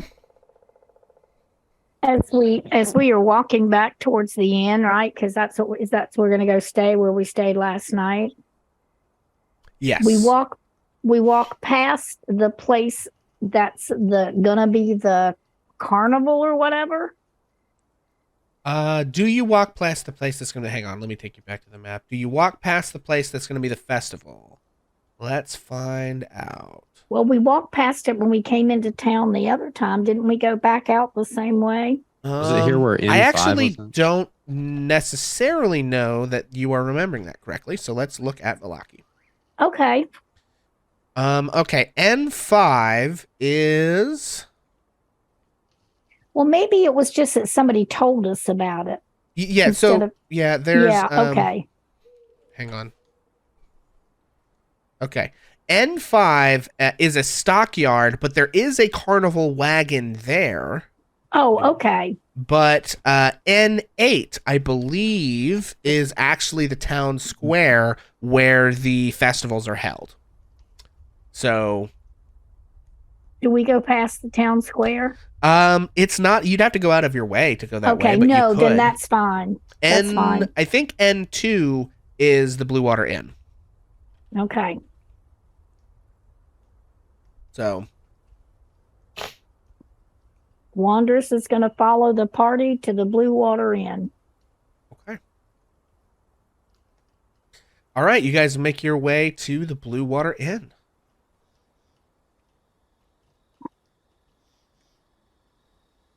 I don't think we really necessarily need the map much for this one, so we'll just. Okay. All right. So I think I've got everyone in the tap room here. You guys are free to do whatever. It is becoming evening, so it is sort of the bustling, evening time, and folks are doing their trick. Real quick question: do we need to take a break? Is everybody doing all right? This is kind of a spot where we could take a break if we need one, but I'm fine to push on if you folks want. I'm fine if you guys are. I'm good at this point. Okay, cool. Yeah. I always forget to offer, so I'm just. Okay, yeah. So you guys actually need to. You're not in the woods anymore. You're in the tavern. And the exact same people are here in the exact Imagine same places as they were the last time. Listen, Wow. Those Doing my customers best. are regular. They got their names on their seat and everything. Yeah. It's a place where everybody knows your seat. do that. Yeah. So you are back in the tavern. And it is evening time. I think that Irina and Ismark are back from the church. I think that's where they spent the day. But I do think that they plan to sleep here tonight because they know the church is still not necessarily safe. So I think they're just sort of like sitting at a table by themselves, kind of like talking. But yeah, you guys are free to kind of do whatever you want here in the meantime. So do I notice if the one dude's back? I'm trying to remember if you gave me his name. I'm sure I think that it's you did. Rictavio, yeah. Rictavio. Do I notice that if he's back? We're gonna call this. Let me think. I gotta think about his motivations for a second. Yeah. Stand by.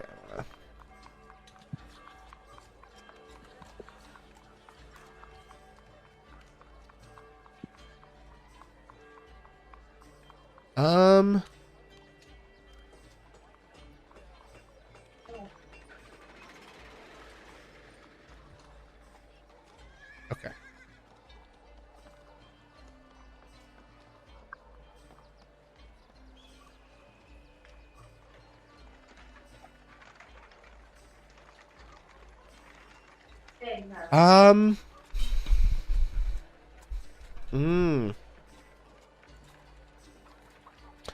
Okay, yeah. So he is in the tavern, yes.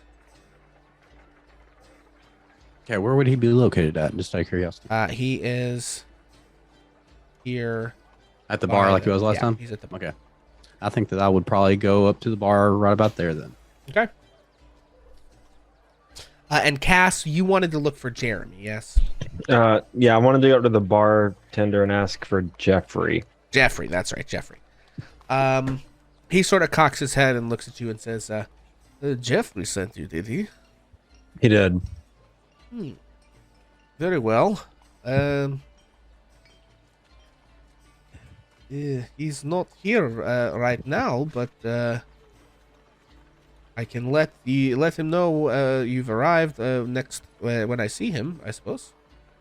Do you know when he normally frequents the bar? Oh, it's hard to tell exactly when he's going to land.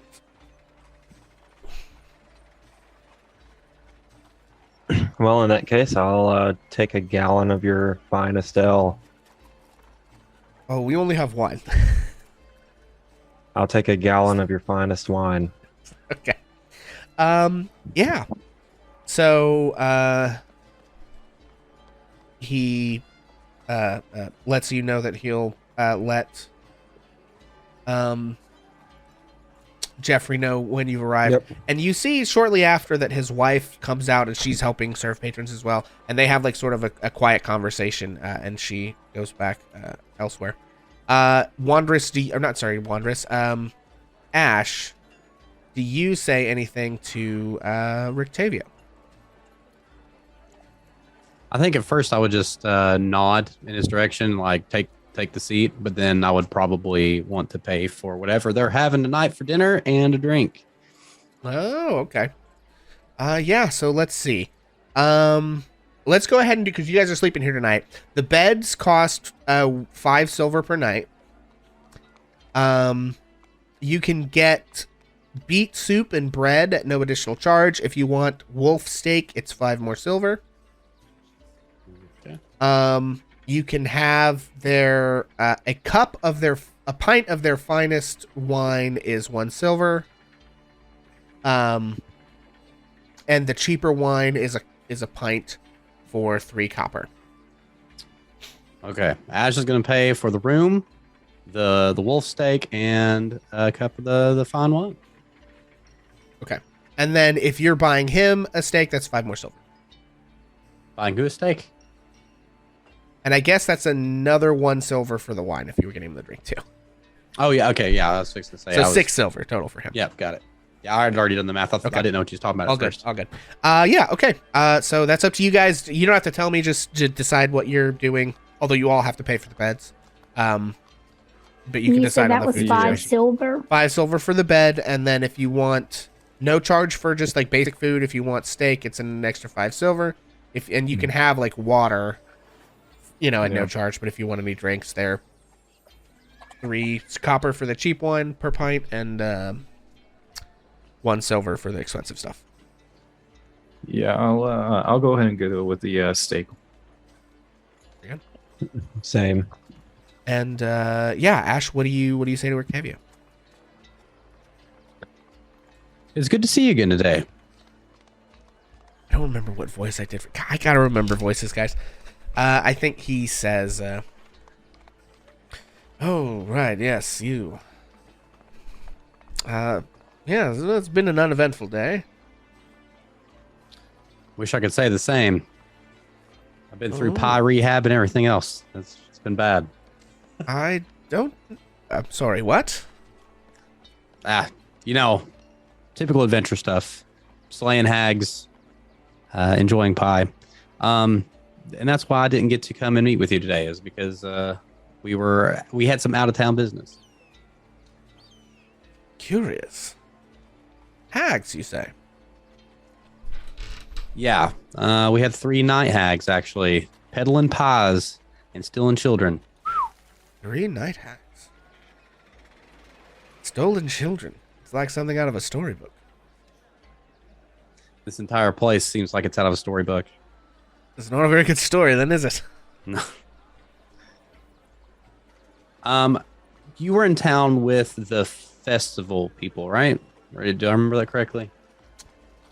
I don't think you necessarily know. I think he did say that he has the wagon at the other end of town. I think that's been implied that that's his. And he did make a big, like, entertaining speech. He seems to do that once a night or so here at the tavern.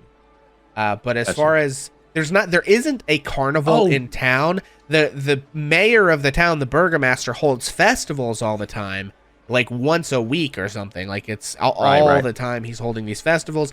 And I think at this point you guys know that like he thinks that the festivals keep Strahd away because it keeps everyone happy, and that's what keeps Strahd away. And that various different people in the town either agree with him that that's true or don't.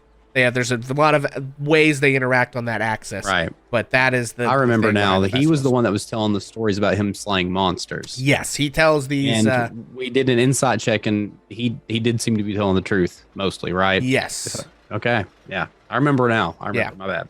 Yep. Yeah, you guys kind of like incited each other, I think. Yeah. And sort of got. I think you both rolled really well on your insight. It sort of clocked each other a little bit. So you knew that he was telling the truth about having done some of the actual shit he's talking about, but also that you both are the changeling. So Yeah. Okay. Gotcha. okay, and after a little while, Cass, the bartender comes up to you and sort of leans in and says, "Jacob is here. He would like to talk to you in the back." Okay. I like how this bird's name has changed 3 times. I'm sorry, it's Jeffrey. It's Jeffrey. It's Jack. It's Jelly Legs. Jelly Legs is here, and he wants to talk to you, Cass. Next is going to be Javier. Yeah. Okay, I'm going to follow the dude into the back.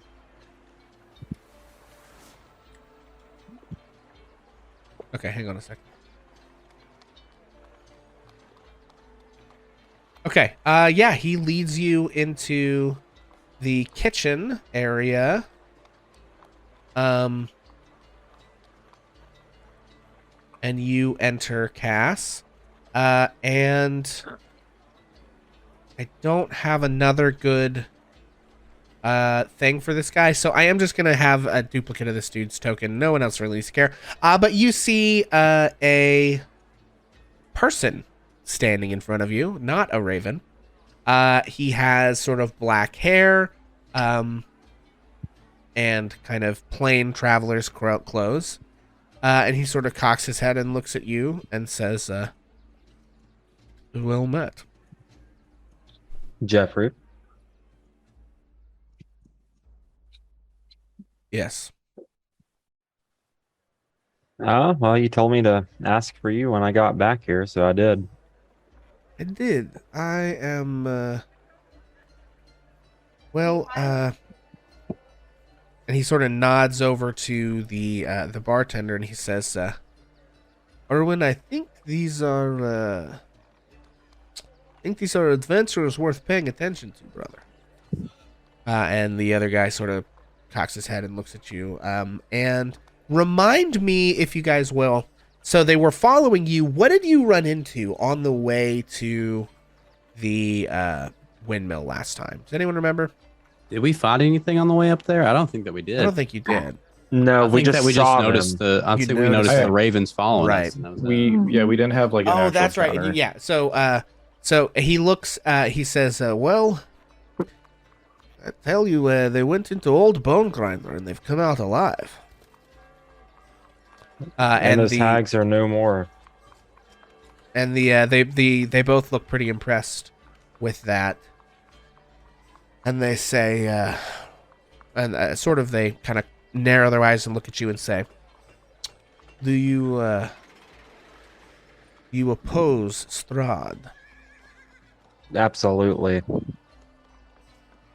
Yeah, they are gonna make an insight check on that. I know that you do oppose Strahd, but they're trying to clock you out. Okay, they get an 8. So they sort of nod and say, "Well,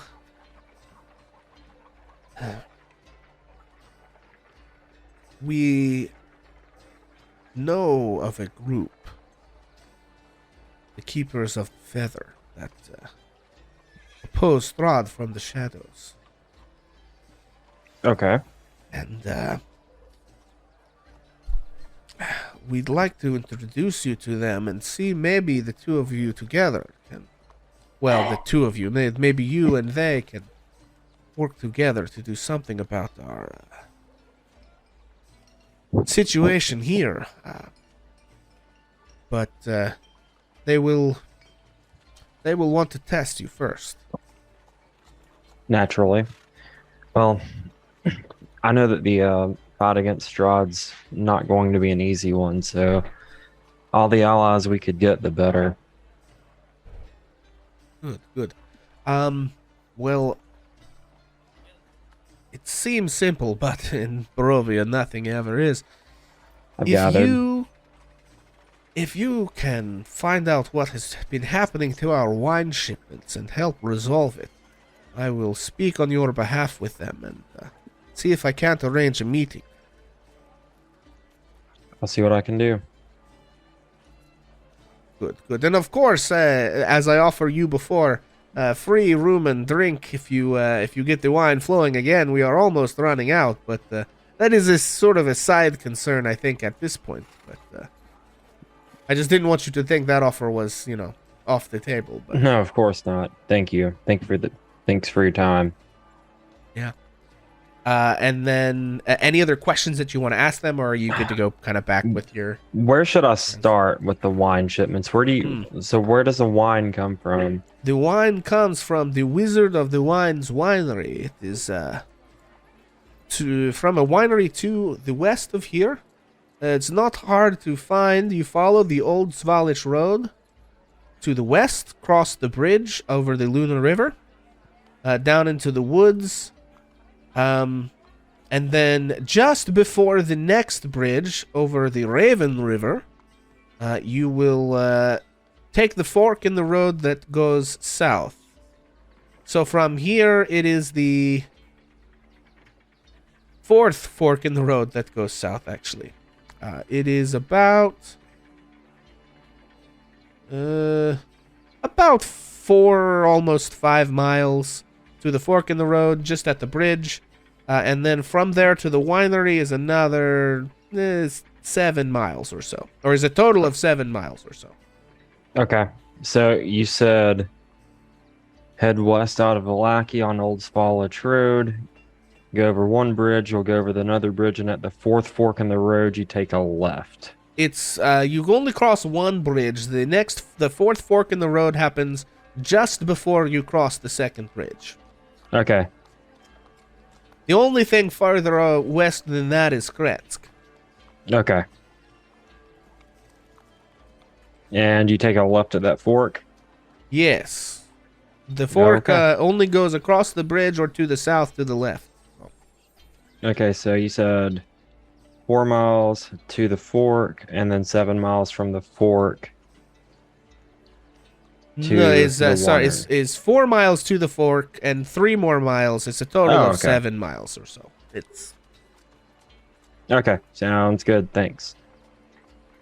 okay. Yeah, and then you head back Yep. with everyone else. Is there anything else that anyone is doing? As far as the evening goes, your plan is to rest here. Night is falling, dinner is being had. You have rooms for the night. Is there anyone you guys want to talk to? Or anything like that? Is this looking at this and as as crowded as it seems? Is there a place for Wandering? If not, I think he would pay for his room and board and go on upstairs. Okay. Yeah, 'Cause you it can go looks pretty upstairs. crowded, and I am going to take a break because I'm getting a cough. Okay, sure.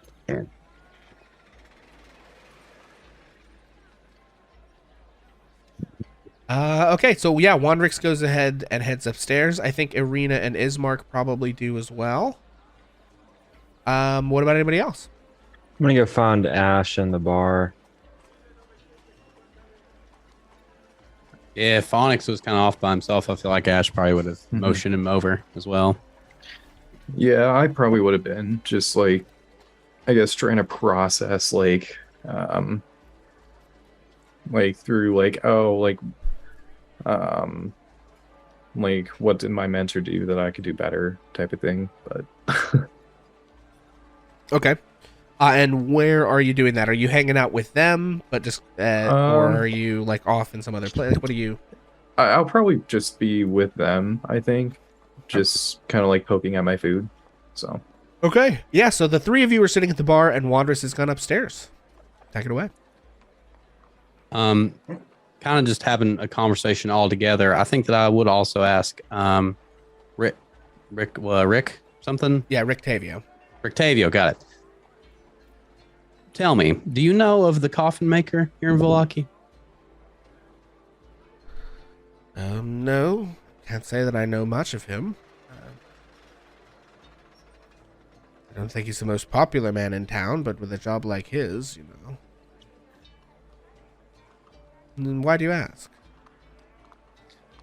We have some business with him in the morning, and I didn't know what to expect. Who died? No one died. We just heard that he has some information that we are seeking. Odd fellow to have information you need. But all right. I think just kind of give I think we give a pretty bland explanation of we're doing some work for the church, and he's kind of the go-to guy for this particular bit of information we need. Gotcha. So that's not exactly a lie, but you are trying to hide information a little bit. So go ahead and give me a deception check. I do. So I feel like too. I don't care to roll this at all, but I'd feel like it'd be I wouldn't try to be hiding that I'm hiding it. You know what I mean? But just kind of give them kind of just sure. It's 18 for what it's worth. Oh Lord, he rolled a natural once. All right. Oh yeah. So he seems to have other things on his mind and just sort of shrugs and says, "Oh, all right. Well, that's quite curious." But doesn't really press farther. Yeah. Okay. Cool. Anything else you guys wanted to do? I don't want to take the charge here. I got 100,000 things. You know what I'm saying? I mean, go for it. Like I said, I'm just pondering and thinking about everything that's happened so far. Pondering his orb. He's a wizard. He's got to get that orb pondering in somewhere. Yep.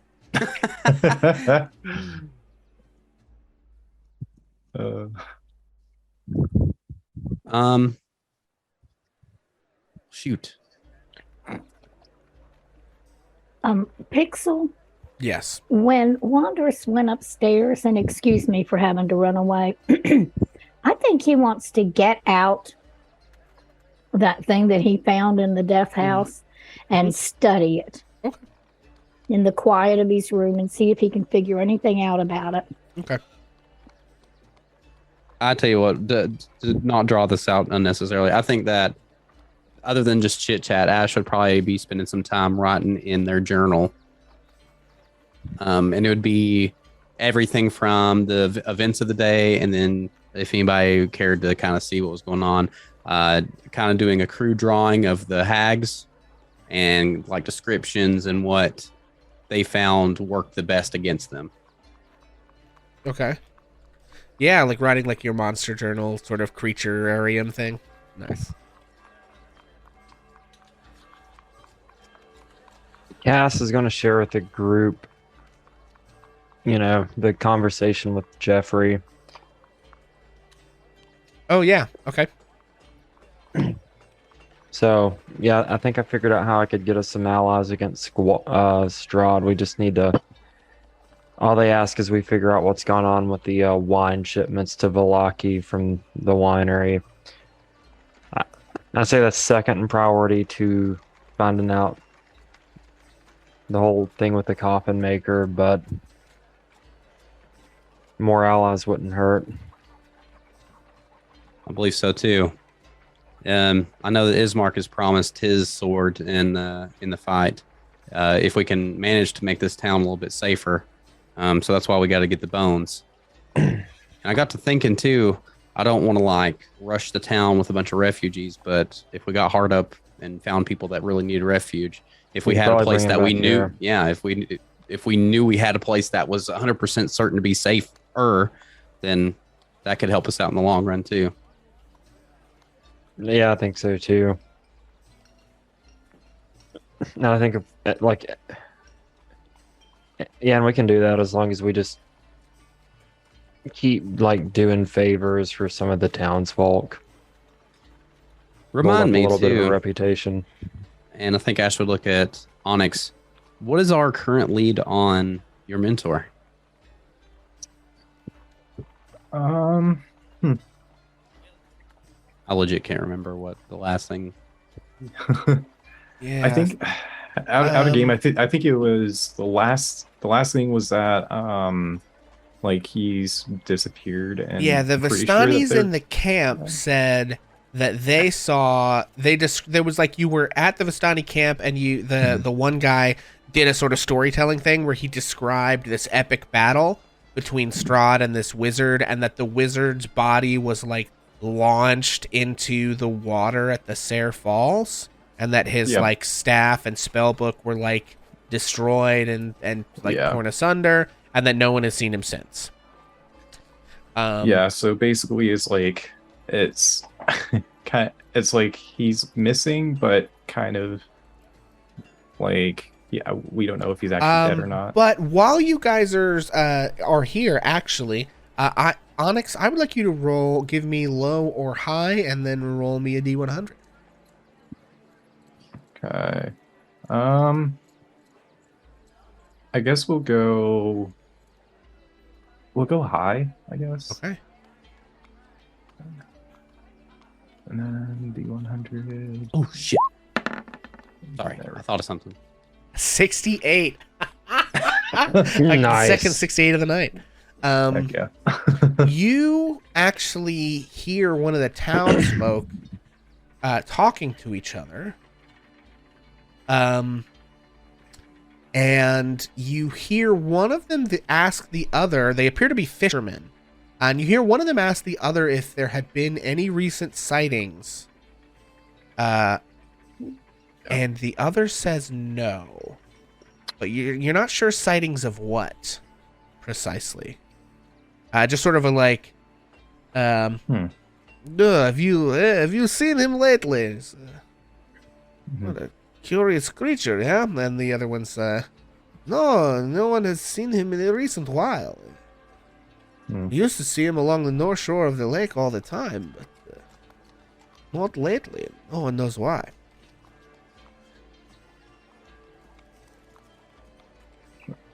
Do you know if he was hiding out somewhere near the lake? No, who are you, little man? I think I may know the person you're talking about, actually. Is very a very good friend of mine. You are friends with the Mad Mage of Mount Baratok? Yes. He lives like an animal, skulking along the shore of the lake, shooting lightning bolts in the water to kill the fish. Is he still at that lake? Well, no one's seen him in a while. Does he have like a place where he hides out, if you know? As far as we know, he just sort of lives in the woods. On the Okay. other side of the lake. Well, if you're going to try to find him, use the fishing boats on the northern part of town. It's shorter and less dangerous than walking all the way around the lake. Okay. Thank you for letting us know that, or letting me know that. I appreciate it. Not a water mission. Okay. Just need a moment. Okay. All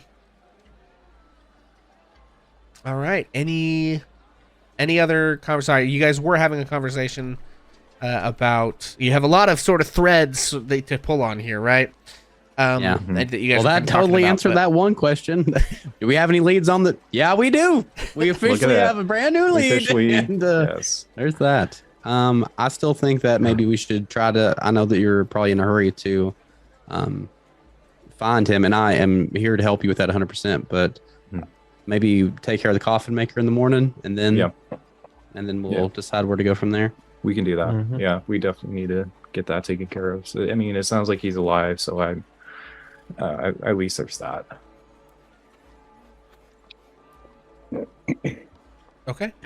And then I think the last thing is Ash would probably open up their journal to the page they've started on Strahd / vampires and probably turn to Rictavio. I'm going to remember that in a minute. Sorry for all the questions, but I've not met many monster hunters quite yet. What do you know of the vampire and their spawn? Is there anything I should know? A curious question. He gives you this like kind of piercing look that basically says, I know the only reason you could possibly be asking me that is because you are probably planning to kill some vampires. Uh-oh. And he sort of just like raises his eyebrow at you. What do you say? I didn't mean any offense. I think me and you both are more than aware that the monster that rules these lands is one of these. Yeah, as soon as you start to like say, you get the words like the monster that rules these lands, and he just sort of like nudges you a little bit in the ribs, like, and kind of gives you a bit of a disapproving look. I see. Make an insight check. Okay. Well, I mean, that's fucking clear, but okay. Well, I mean, it could be No. a couple of different things, right? Right. Fair enough. I was just like, okay. With a I can read loud 25, and clear. yeah, you can tell. Good lord, you can tell that is a nudge of like, hey, maybe don't say shit like that out loud in the tap room of this bar, and not a like, don't talk bad about. So like, he's clearly not on the side of the vampires, but he's like, that's a good way to get disappeared. You know what I mean? To get turned into a hashtag. Yeah, I got it. And he sort of stretches and kind of like cracks his neck and says, boy, I could sorry, I gotta get into his voice again, which I didn't have a good one to begin with for him, but he says, boy, I could sure use a stretch of my legs, quick bit of fresh air. Gee, me too. Yeah, he goes out the front door if you're willing to follow him, I guess. Okay, I'm just gonna. I'll be back, boys. Yeah, and he just sort of like leads you around the side of the bar, into kind of this little alcove, and says, "So you mean to kill him, hmm?" Given the chance. Well, I doubt he'll give you a chance, but Then we'll just have to make that chance happen. I don't plan on leaving these lands until he's destroyed. well, hags are one thing, but Strahd is quite something else. But if you insist on, getting yourself killed, I suppose I can at least try to help you stay alive. He says, you should know, in addition to being a talented warrior in life, in death, he is a powerful wizard. On top of whatever vampiric abilities he has. I know this is going to sound extremely silly, but I didn't even think of him being alive at one point. Oh, well. I suppose that's my first recommendation then. Vampires are creatures of ancient grudge and long entrenched patterns of behavior. Not often do they change. Learn about his life. It may shed some inkling of a clue into why he does what he does. He can shapeshift, take the form of a bat or a wolf or even a cloud of mist. Not in the same way we shift, though, right? He may be able to magically change his appearance, I don't know.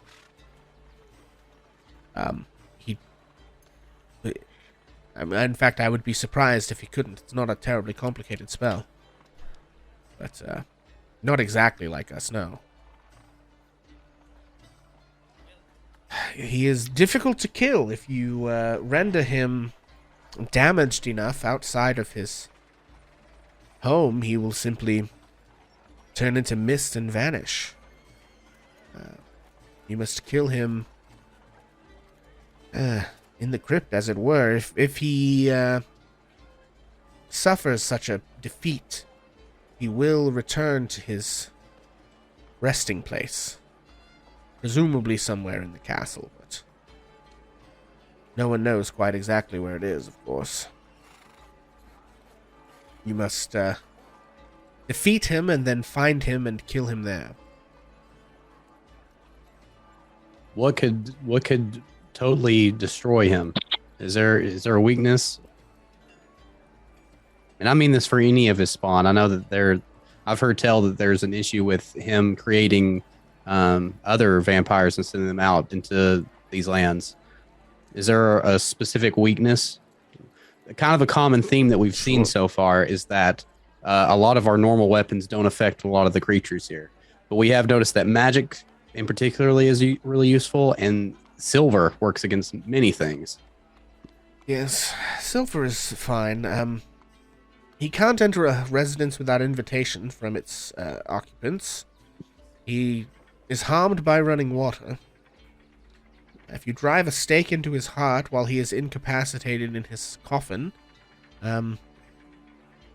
he will be paralyzed until the stake is removed. But to truly kill him, you'll need either direct sunlight or to fully submerge him in running water. Doesn't give you a lot of options, does it? No, they are notoriously difficult to kill, and him more so than most. Also, he is rumored to have... I don't have all the details yet. It's very secretive, but he is rumored to have some artifact in his castle that allows him to... just mitigate attacks on his person.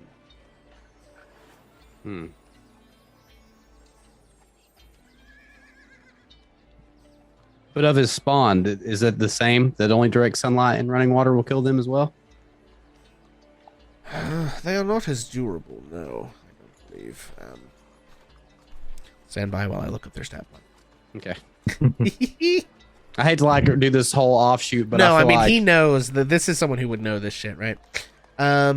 It seemed like a good opportunity to maybe find out. He says, as for the spawn, they are not tied to the land in the same way that he is, and don't have many of his magical protections.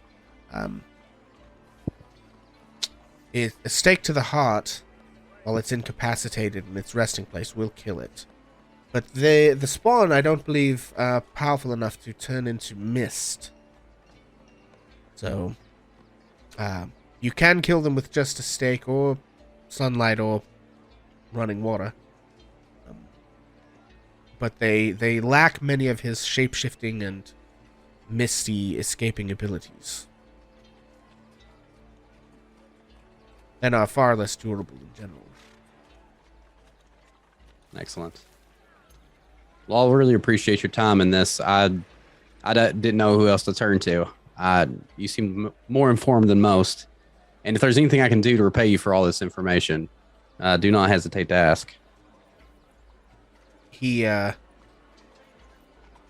sort of just like puts a hand on your kind of shoulder, pulls you in close, and just looks like gets right up in your face and just says, "Stay alive." And then just sort of like lets you go and pats you, and he begins to walk back into the bar. Good enough for me. Okay. After that point, do you go back into the bar and drink? Do you go up to the room with Wandress? Go to bed? What do you guys do? That'd be done after that. Yeah, I think it's time to go to bed. Yeah, I agree. Okay. Just gonna drag y'all up here. You can decide what beds you want at your leisure. Really doesn't matter to me. Okay. And you guys are going to bed. Is there a way to hit a long rest on our sheet and it automatically do stuff, or does that not work on this? Not really. Okay. Cool beans. But incidentally, about that, I need everyone to make me perception checks. You cow. There you go. There's a nat 20. Oof. Heck yeah. God damn. I got a 17. Oh, shit. Okay. Oh, nat 20 as well. Damn. Oh, wow. Total. So the other Wondrous got a 13. the other fun part of this is that I rolled a nat 1. Good Oh, wow. God. Okay. It's cool. You guys are going to need this. Okay, so in the middle of the night, Oh, God. before you get your rest, you hear distinctly from the room next to yours where Irina and Ismark are. A window shatters in the middle of the night. I would like everyone to please roll initiative. Oh, hell. Hell. Oops. I'll add it to this. Okay.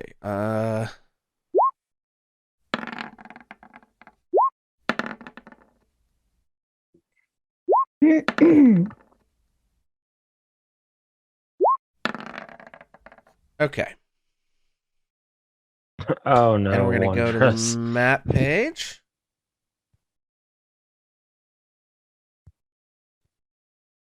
Okay. And where's my battle music? There we go. Actually, no, we'll do this one. Okay. I think I've got everybody in here. Ash, Cass, Ismark, Arena, Wandress. Onyx, what did you roll? I rolled a 16. I can add that. Okay. There it is. There we go. Am I missing anybody? Nope, everybody's on there. No. Okay. So you all hear a shattering noise in the nearby room in the middle of the night. You have not had a long rest. Onyx, you are the closest to the door and the quickest on the draw. What would you like to do? Yeah, I'm gonna go ahead and just grab my spellbook and just run to the other room. Also, guys, you, I presume, I guess let's ask this. Are you in the habit of sleeping in your armor?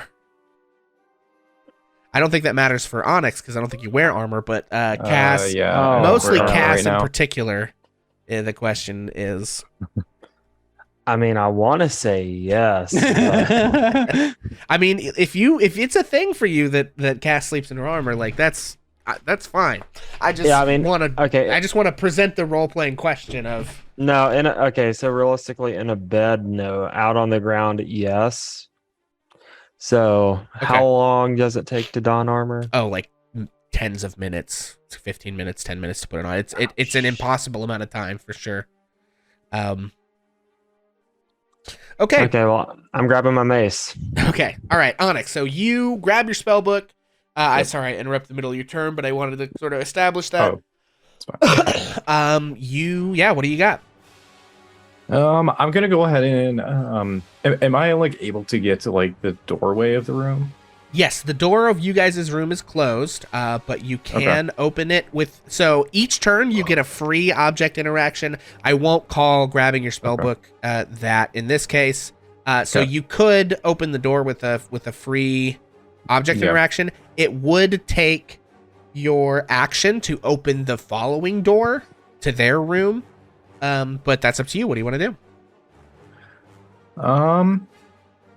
Yeah, I think I'm going to go ahead and go out of the door, and I'm going to go ahead and just go over to the next room over where they Ismark is. Okay, yeah. So you move over.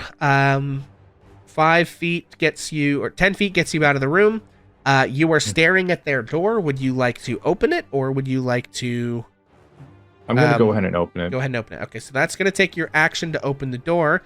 You see in the room Ismark and Arena in their beds, and you see a vampire has busted in the window and is sort of standing there hissing, fangs, the whole shebang. Gotcha. Okay. Son of a bitch. It's almost like I kind of forced this into the world. Damn it. Let me see. Yeah, and I don't Yeah, have I mean, if you any just stayed addicted to those bonus pies and action. gone to the coffin maker's house, you could all be safe in the church right now. I mean, I don't know, maybe you would have been driven to wander the streets at night looking for pies. Who knows? Damn it. Joke's Not on me. you. Okay. I just asked how to kill you, dumb shit. Sorry. I'm just gonna go ahead and Well, you've used your action to open the door, so if you've got any bonus action stuff, so 1, 2 or I don't know, and you three. I don't know if you, yeah, go ahead. You've still got movement. You've used 10 feet, so this is yeah, so this is 20. Okay. Yeah, I think I'm just gonna go ahead and just sit here. Okay. And then that's gonna be my turn, I think. yeah. So you burst into the room. Arena and Ismark are like scrambling, getting their weapons and everything.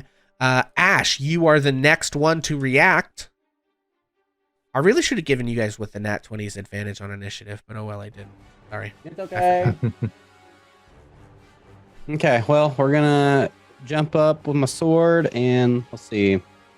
5, 10, 15, 20, 25, 30. Shit. Okay, that gets me right in the door if I'm not. Wait. 25. Actually, I can get right in front of Onyx, I think. I'm pretty sure with the 30 movement, right? Sure. If you, yeah, yeah, you could get in front of Onyx with your 30 feet of movement. Okay, well, that's exactly what we're gonna do. Whoop. There we go. Can I use this insightful fighting on this turn? It's a bonus action, right? Yeah, you should be able to. All right, so that is a insight check versus a deception check. Okay. Deception is 15. Drum roll, please. 21. Okay. So you do have your insightful fighting. You can use your sneak attack if you make successful weapon attacks. You can make it with. I'm just making sure I got all this. That's basically the entirety of it, right? Is that it just gives me Yes. sneak attack? Yep. Okay. You get sneak attack even if nothing else is within 5 feet of it, basically. All right, then we're gonna take a short sword attack. Okay. 18 hits. With our sneak attack. That's 6 total. Okay. All right. It is that thing's turn. You slash into it with your silvered short sword. It does take the full damage, but at the beginning of its turn, you can see that the wounds begin to close themselves with its classic vampiric regeneration. And this thing is going to attack. Let's see. This thing is going to make a claw attack against Arena. Let's see. Ooh, that's a 22 to hit. It is going to grapple Arena. So this thing is going to grab Arena next to you. And is going to Make a second claw attack.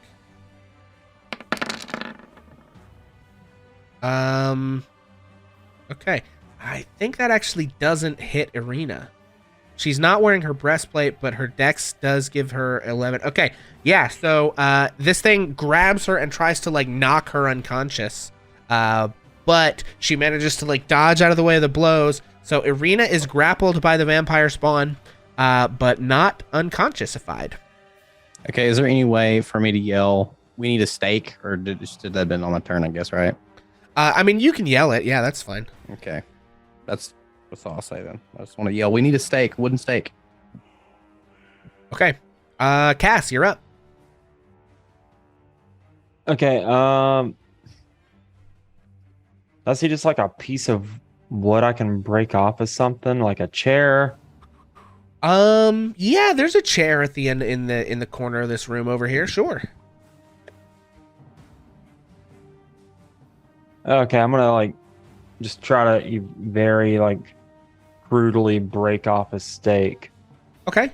Yeah, so you use your movement to get over there. That's about 15 feet of movement. It'll be your action to try to break the chair. Go ahead and give me an athletics check.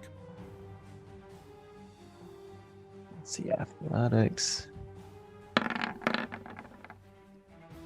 20, yeah. Yeah, Ooh. you very easily break the leg off the chair and toss the rest of the chair uselessly onto the floor. And you have it manages to like snap in such a way that you have a perfectly serviceable sharp stake for stabbing with. Nice. So that's 15 feet of movement and your action. What next? Okay, and I'd grab my mace. I don't know if Yes. you'd Yeah, got you can that. grab that for sure. I'm gonna like just use the rest of my movement to like get up here into the room. 5. I should be able to get all the way there, I think. I think 25 feet gets you Outside the door, I think. right outside the door. Yeah. Okay. Okay, so that is your movement and action. Any bonus actions or anything you'd like to do? Can I like see them in the room? Yeah, you can see in there. Onyx left the door open. Ashrust in there, so you can see. You can barely see Irina. I don't think they had a light in there, so Okay. any light is sort of shining in. Because like the outside, it's like a hotel, right? Like the outside hallway. Like you guys basically right now are on a narrow passageway above the. It's like a balcony above the tap room, and there's some like candles and stuff that stay on pretty much all night. And there's probably like a fireplace down there or whatever. But there weren't any lit candles in Ismark and Irina's room, so any light that's spilling in is coming from the outside, like you're rushing into a, somebody's dark okay. hotel room, basically. Could I take a bonus action to like throw that stake to either Onyx or Ash? Sure, I would allow that if you wanted. Okay. Ash, catch. Okay. And I'll say it'll take your reaction to catch with it, which you probably won't need for anything else, but we'll just for consistency's sake. Okay, so that is movement, action, bonus action. Ismark is up next. He is going to grab his longsword and wield that sucker two-handed, where he makes 2 longsword attacks. I don't think he has time to grab his short sword, so I think he's just going to make the 2 longsword attacks. I've got a 17 and a 5. The 17 hits for what would be 5 points of slashing damage, but is halved because he does not have a special boy sword to 2 points of slashing damage. So he slashes a cut into this vampire spawn, it bringing us to Irina. Irina is going to try to break the grapple. Her dex is higher than her athletics. So she's going to acrobatics her way out of this. That's a 20, not nat. So this thing's going to make an athletics check to try to hold on. That's a 7, so she breaks the vampire. Actually, I think it tells me the DC.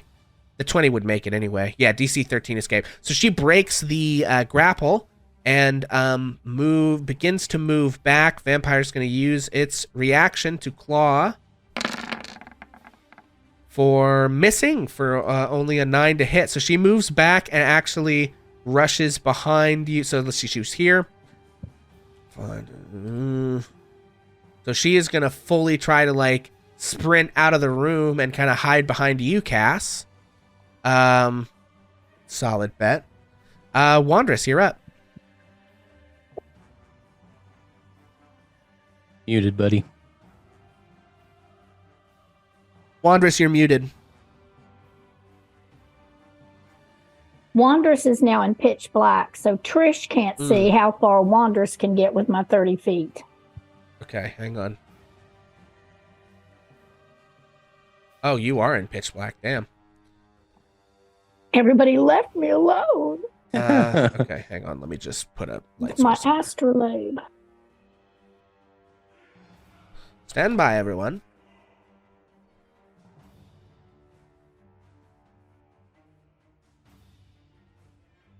Okay. This emits bright light for... Okay. Okay. Well, I still can't see in the I room, understand. So... Oh, okay. I'm working sorry. on it. Oh, I thought you were done. I No, apologize. I wasn't done. Okay, I'm gonna put maybe there. Yeah. So the door is right over here. I guess I could just put. It doesn't matter that you can't see in here. So I guess I'm just gonna put this in here. Boop, there you go. You can see in there. All right.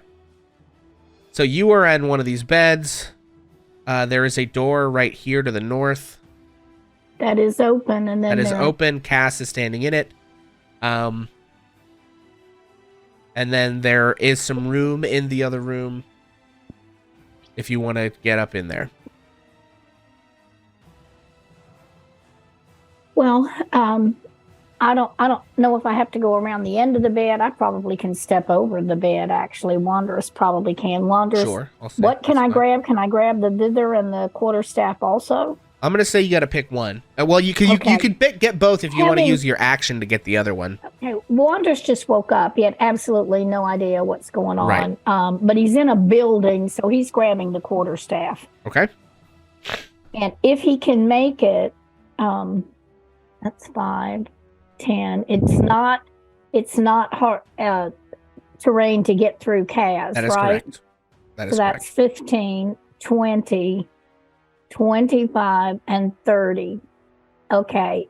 He is now within 5 feet of the vampire. Yep. But he doesn't mess with he's holding on to the thing, but he's just enraged to see this thing that he knows is threatening this woman again. And so the only thing he's got left is the thing in the back, clear back with the hags that he did not use, which his hand actually, as he stares at it and holds on to his purple shard, his hand starts to glow purple. His actual hand starts to go a little bit purple, and it begins to light up, and into his right hand, because he's holding his necklace with his left hand, begins to appear a flaming blade. Okay. And that's the green flame blade spell. Yes. That is it's the flaming blade. Flaming blade. Okay. It's a bonus action, so that's a bonus action. My evoking it. It's concentration up to 10 minutes. I flame evoke blade. a fiery blade in your free hand. The blade is similar in size and shape to a scimitar and lasts for the duration. If you let go of it, it disappears. Yeah, so you have not used your action, so you can go ahead and make an attack with that thing. Okay, I'm going to make an attack with it. So all It I is a have to melee do is hit spell it, attack. right? Yeah, probably. You get a +7 to this if it doesn't work right. Did that do it? It No, probably I'm asks you casting it what at level level. 2. There we go. That just put the thing in chat, so you're gonna have to roll Oh, it I did. manually. I gotta go. I'm sorry. I gotta It's go a back to the D20 main plus page 7. and hit the flaming blade, I think. Sure. No, you know what? I'm sorry. I have. Just roll a D20 +7. Okay, I was gonna say I have the flaming spear in there twice. D20. I rolled in that one. I'm Oof. using. Okay. I'm using my DM inspiration on that because Okay. I don't have the other.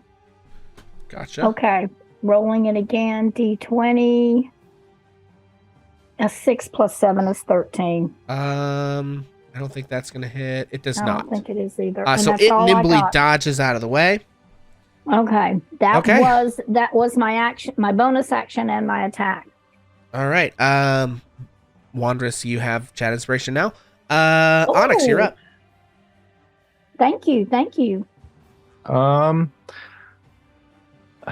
think I'm just gonna go ahead and do magic missile. Okay. So let's do this. And then Okay. So 9. yep. So 9 damage Okay. to the vampire. Okay. So yeah, you launch your magic missiles. They dart around Ash and sort of homing missile style zip into the vampire spawn. That is your action. Anything else? I think I'm just gonna go ahead and step into the. Well, actually, no. I'm gonna go and just stay here for now. Okay. I think, and then yeah, I think that's just gonna be the end of my turn. Okay. Ash, what you got? I think that I'm gonna try to stab this with a stake, right? Well, here's what I'll tell you. The stake is much more and he would have told you this. The stake is effective when it is incapacitated. If you just try to hit this thing with a stake, you're just going to cut it. Like, it has to be laying on the ground, like, stabbed through the heart. Like, you can't just hit it with a stake and say it's stabbed in the heart. You know what I mean? So, you'll need to get it to 0 hit points first. Okay, and Wait. go ahead. Oh, okay. Somebody grappling it wouldn't be the same, would it? Is it being incapacitated? No. Okay, well, in that case, that makes up my mind. We're just gonna do it's like in 5th edition, basically, unless this thing's hit 0 hit points, or unless you have some magical way to make it susceptible to whatever you're doing, you can't just like one-shot these things. Right. Gotcha. That's totally fair. I just wanted to make sure. So we're gonna use bonus action steady aim because I've not moved, which is gonna give me advantage on the attack. Yeah, let it rip. And then because we got people in 19 will hit. We got people in range. It should be sneak, right? Well, and your thing works anyway. Your bonus action from last round, the insightful fighting, sticks for like a minute or 10 minutes or something. So gotcha. So that's 9 total damage. 9 more damage. Okay. And then I can't move. I've used my bonus action. Yep. So you have the insightful, or you had the steady aim, you can't move. Okay. So that is going to be its turn, and you see again its wounds begin to close. It does still have some wounds. The first time you hit it, basically everything went away. This round, it does still have a little bit of damage, but it is extremely frustrating. This thing keeps healing. And it is pissed because its target is out of range. So, 2 of you have hit it. We're going to roll and see if it goes for you or Ismark. 1 is Ismark, 2 is Ash. Because it's going to want to, like, cut its way through, but 1 is Ismark. Okay. Great. So this thing is going to make another claw attack. Onyx, you got a hit die redemption, buddy. By the way. Thank you. I was about to roll that. Okay. Very cool. Thank you, Squeaky. Okay, so a 10 does not hit. I don't think it hits Ismark. It does not. He has 11 AC right now without his armor on. Second hit coming in. 14, on the other hand, does hit. He is going to choose to just do the damage for 10 points of slashing damage on Ismark. So, this thing slashes out with its claws. Ismark ducks out of the way, but the second time, it manages to land a pretty nasty scratch on him. Cass, you are up. Okay. Well,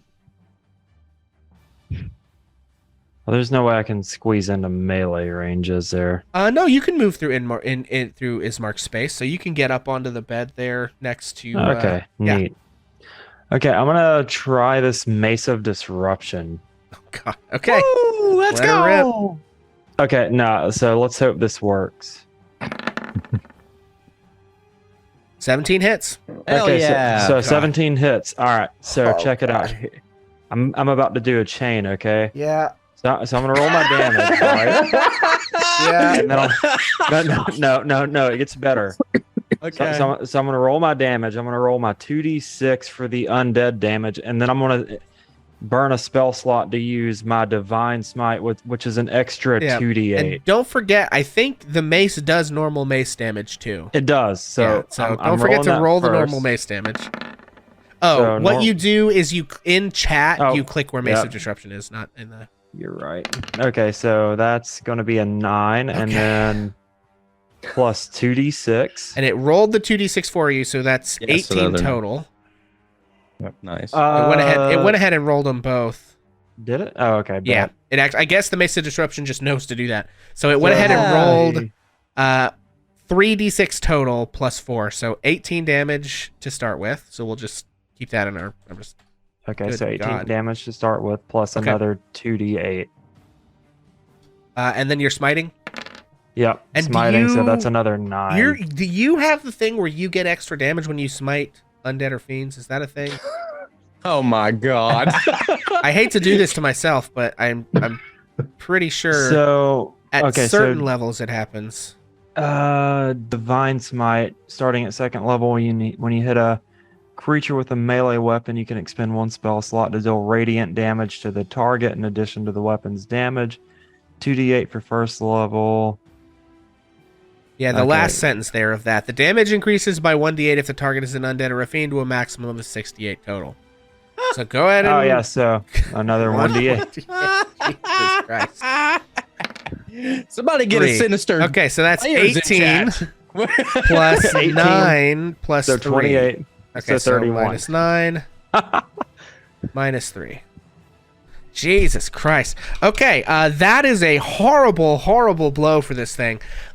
You slam your mace into this creature, and there's this powerful, just radiant light blasting off of it, which you then further channel your divine power into as you smite this creature.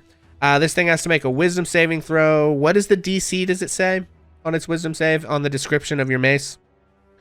Did I give you... It probably isn't in there. Hang on. Yeah, you didn't actually give me a description. Okay. I can pull it up. I had it pulled up a little bit ago. Here, I'll just... I got it. I'll put it in chat. DC 15 wisdom saving throw. So we'll just drop that in there. You can put that on your sheet for you for next time. And then in the meantime, this thing's got to make a DC 15 wisdom saving throw. Oh, wait a second. No, it doesn't have to make the save. It does have more than the requisite number of hit points. So it actually doesn't have to make the save at all. Yep. So that's fine. I thought it was frightened if it made the save, but it's not damaged enough, it doesn't have to become frightened anyway. Okay. Jesus Christ. Shows me Keep for using that damn thing. giving you a loot hoard. I mean, it was Hell, a major, like, I couldn't see a way around having these massive capitalists not have a big hoard of money, you know? So, anyway, okay, so that is a massive attack. This vampire is not very happy about that. Anything else from Cass? That's it, right? No. Okay. Ismark going for the two-handed longsword attacks again. 14 and 16 both hit for 11 points of damage, halved to 5. Irina is going to just move into the doorway but stay where she is. Wandress, you're up. Okay, Wandress is standing right there with the sword, and so he is going to attempt to hit the thing again with the flaming sword. Okay. So that's a D20. Come on, D20. That's an 18 plus 7 is 25 to hit. That'll hit. Go ahead and roll And I damage. think it's 3d6s. Yes. Yep, 3d6s. That is 7 points of damage with fire damage. Okay. Brutal. Let me take a look here. Yes. Okay. Onyx, you're up. This is tough because I guess I'll just go ahead and do. Is this okay? Yeah, I'll go ahead and do Firebolt, I think. I guess should I move in between, like, into this corner of the room? I guess for line of sight purposes. Sure. Okay. Actually, yeah, please do. Okay, so there we go. And then Firebolt. So 20 20 hits. and 8 damage. Okay, damn, this thing is looking quite rough. Ash, you are... Oh, sorry, go ahead. Anything else, Onyx? No, that's it. We're going to take steady aim and have advantage on our attack. Here.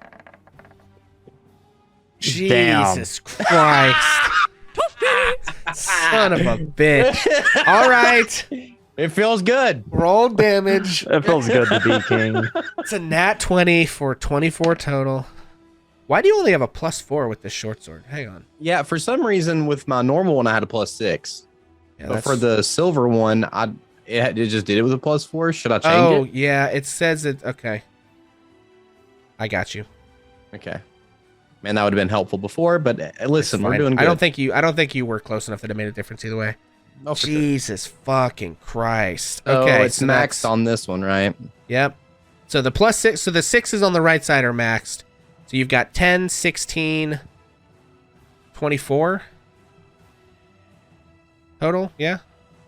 I don't know. Don't ask me math. No, it's 22, right? It's 10 damage plus 12, 22. Yeah, 22. Yep. 22. Would you guys like to guess how many fucking hit points this thing had left? Okay, my guess is has Was left. it 22? It was 22! All right. Okay, so, Ash. Kill a bitch, would you? I would quill a bit. I know I'm going to do it too. Quill a bitch? What are you? I got excited. I'm sorry. What are you, Anyway. Star-Lord over here? Yeah. I got excited. Don't hate me. So we're going to take the short sword and we're going to slice right at the knees, right? Yeah. And I'm going to think that at least one of the legs fall off, right? We cut clean through it. And then as it comes to the ground, without hesitation, we're going to bring up the wooden stake and drive it straight into the heart. Yeah, so you, this thing has taken several hits, magic is blasted into it, and then in this final moment after it has slashed and swiped at Ismark, just before it is gearing up to launch another deadly attack, you duck down, slice through both of its legs, it falls to the ground, you flip the stake over in your hand and just plunge it into the heart of this creature, which is vaporized into dust. There is broken glass and a pile of dust in Irina and Ismark's room. And Wandress, you look outside the window of the Blue Water Inn, and in the distance, you can see the red glow of flame in Vallaki.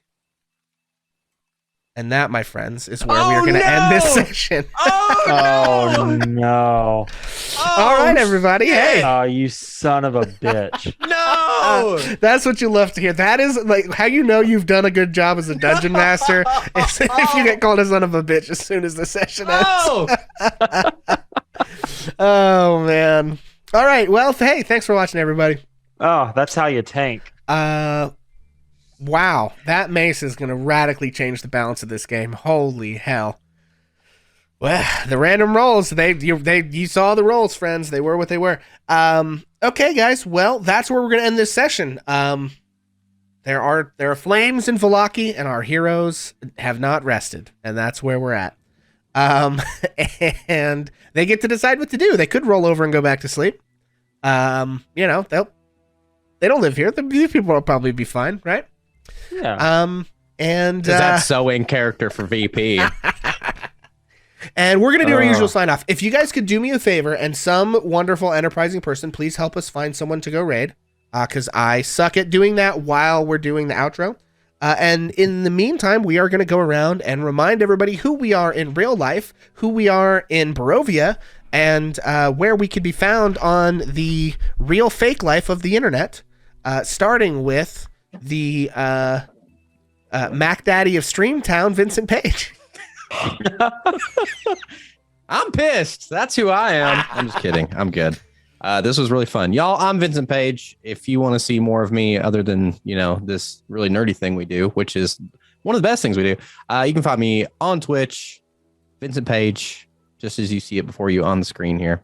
I've been at Ash Fireforge. We're learning lots. I'm excited. The Inquisitive Rogue. I always forget to say that, by the way. You guys don't know what I'm playing because I never mention it. But a Changeling Inquisitive Rogue. Yeah. In case that wasn't clear. Yeah. I for some reason never bother to go into it, and I don't know why. Very cool. Well, the Spider-Man of the Yeet Fleet, Omega. Oh God. So if you don't know what he's talking about, check out my TikTok, Omega MT42. I do have video up of that, so feel free to check me out. Again, I did play Onyx Montarik. He was the Blade Song wizard, who was a stone gnome, so or a rock gnome, or whatever you want to call it. Huzzah! Excellent. The dog owner of the Eat Fleet, Ozzy. I do own a dog. I'm Ozzy. I own dogs. A dog. I was Cass Amblecrown tonight. Cass, Slayer of the Undead, Slayer of Evil. I can't be found anywhere on the internet outside of VP's Discord because I don't really do much, but maybe VP can go live next week when I'm at his house helping put things together.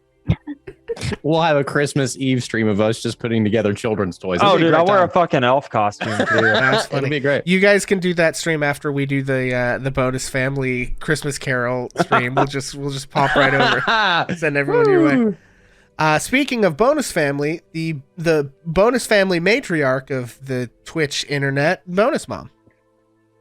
Old as dirt, but I can still roll the die, right? Damn right, girl. That's what they say. Yeah.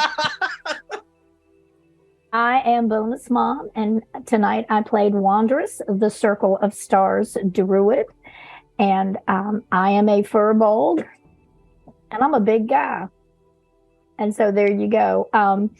The first thing that I have coming after this way is Sunday afternoon at 4:30 on Bonus Mom 70 on Twitch. I will be having a conversation about what this crazy game even is.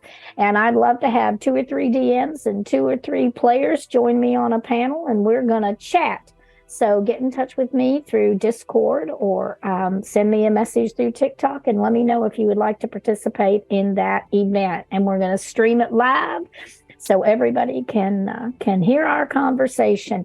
And yes, the Bonus family will be doing a live stream both on Christmas Eve and Christmas Day. And we are hoping the Christmas Eve one will indeed be the Bonus family singing Christmas carols. And we hope you'll plan to be there. It's going to be tuneful and a riot. Huzzah. Well, everyone, I am your sensational, suave, sadistic dungeon master of the internet, Pixel. You can find me here making my friends have a bad time. No, actually, they're having a great time. You can find me here being all the bad guys on Ages of Ainor's Twitch channel, where we stream the Curse of Strahd, and next week we will be streaming the Region of Betergar campaign, which is our ongoing big political epic Kingdoms and Warfare game with all sorts of extra fiddly rules about organizations and war and all this different stuff. It's a blast. If you like 5th edition Dungeons and Dragons, definitely go check that out. And we are using some additional rules for it that you can find from the MCDM books. If that interests you at all, it's sort of a harkens unto an older style of play where mid-level characters get involved in the politics of their world. We are trying that stuff out, and it has been a riotously good time. They last week just staged a jailbreak, and next week, I believe, we'll plan to tackle the evil necromancer. So that should be a super fun laugh time and exciting storytelling opportunity. You can also find me here on Twitch at twitch.tv/Ages of Ainor. Nope, twitch.tv/Hammer and Pixel. The link is in the chat. I don't know where I live on the internet. I play games and talk about stuff, and that is a fun time. That should be your bio, by the way. I'll play games and talk about stuff. Honestly, it probably kind of is. But anyway, so yeah, and then we are going to go raid. I believe they are the Mandy with 2 eyes. So I'll set that up here in a second. But in the meantime, a lot of you guys like the outro music, so we are going to let that play. But while we do, I'm just going to leave you, as always, with one last little bit of request from me to you, which is to say thank you guys so much for hanging out and enjoying this crazy bonkers stuff that we do every Friday night. It truly is amazing that people will sit and watch us pretend to be gnomes and furbolgs and changelings and vampires and stuff while we roll dice and pretend that our fun little imaginary friends are having a bad time in Barovia. And it's great, crazy that you guys watch that, and we love you for it. Yeah, you're all amazing. And thank you all so much for the bits and the hype train earlier and all that stuff. It truly means a ton and helps us keep this thing rolling. Helps us be able to dedicate the time and energy and to some extent resources it takes to do this. And so we thank you guys so much. And the last thing I want to say is until the next time that I see you, please do me a favor and just be a little kinder to yourself than you think you're supposed to, because you're wrong and you're lying to yourself, because you are amazing and you should be way more kind to yourself than what you currently are. I promise. So, and if I could be kind enough to you for you, I would, but I can't. So you have to do it for me. Don't let me down, please. I can't bear another disappointment. Anyway, guys, thanks for hanging out. We appreciate it. Go show some love to the Mandy. Don't forget to copy the raid message. The outro song's going to play, and then we're going to hit that raid. Happy holidays from Barovia. Bye. Ho, ho, ho. Strahd in Christmas hat. Ho, ho, ho.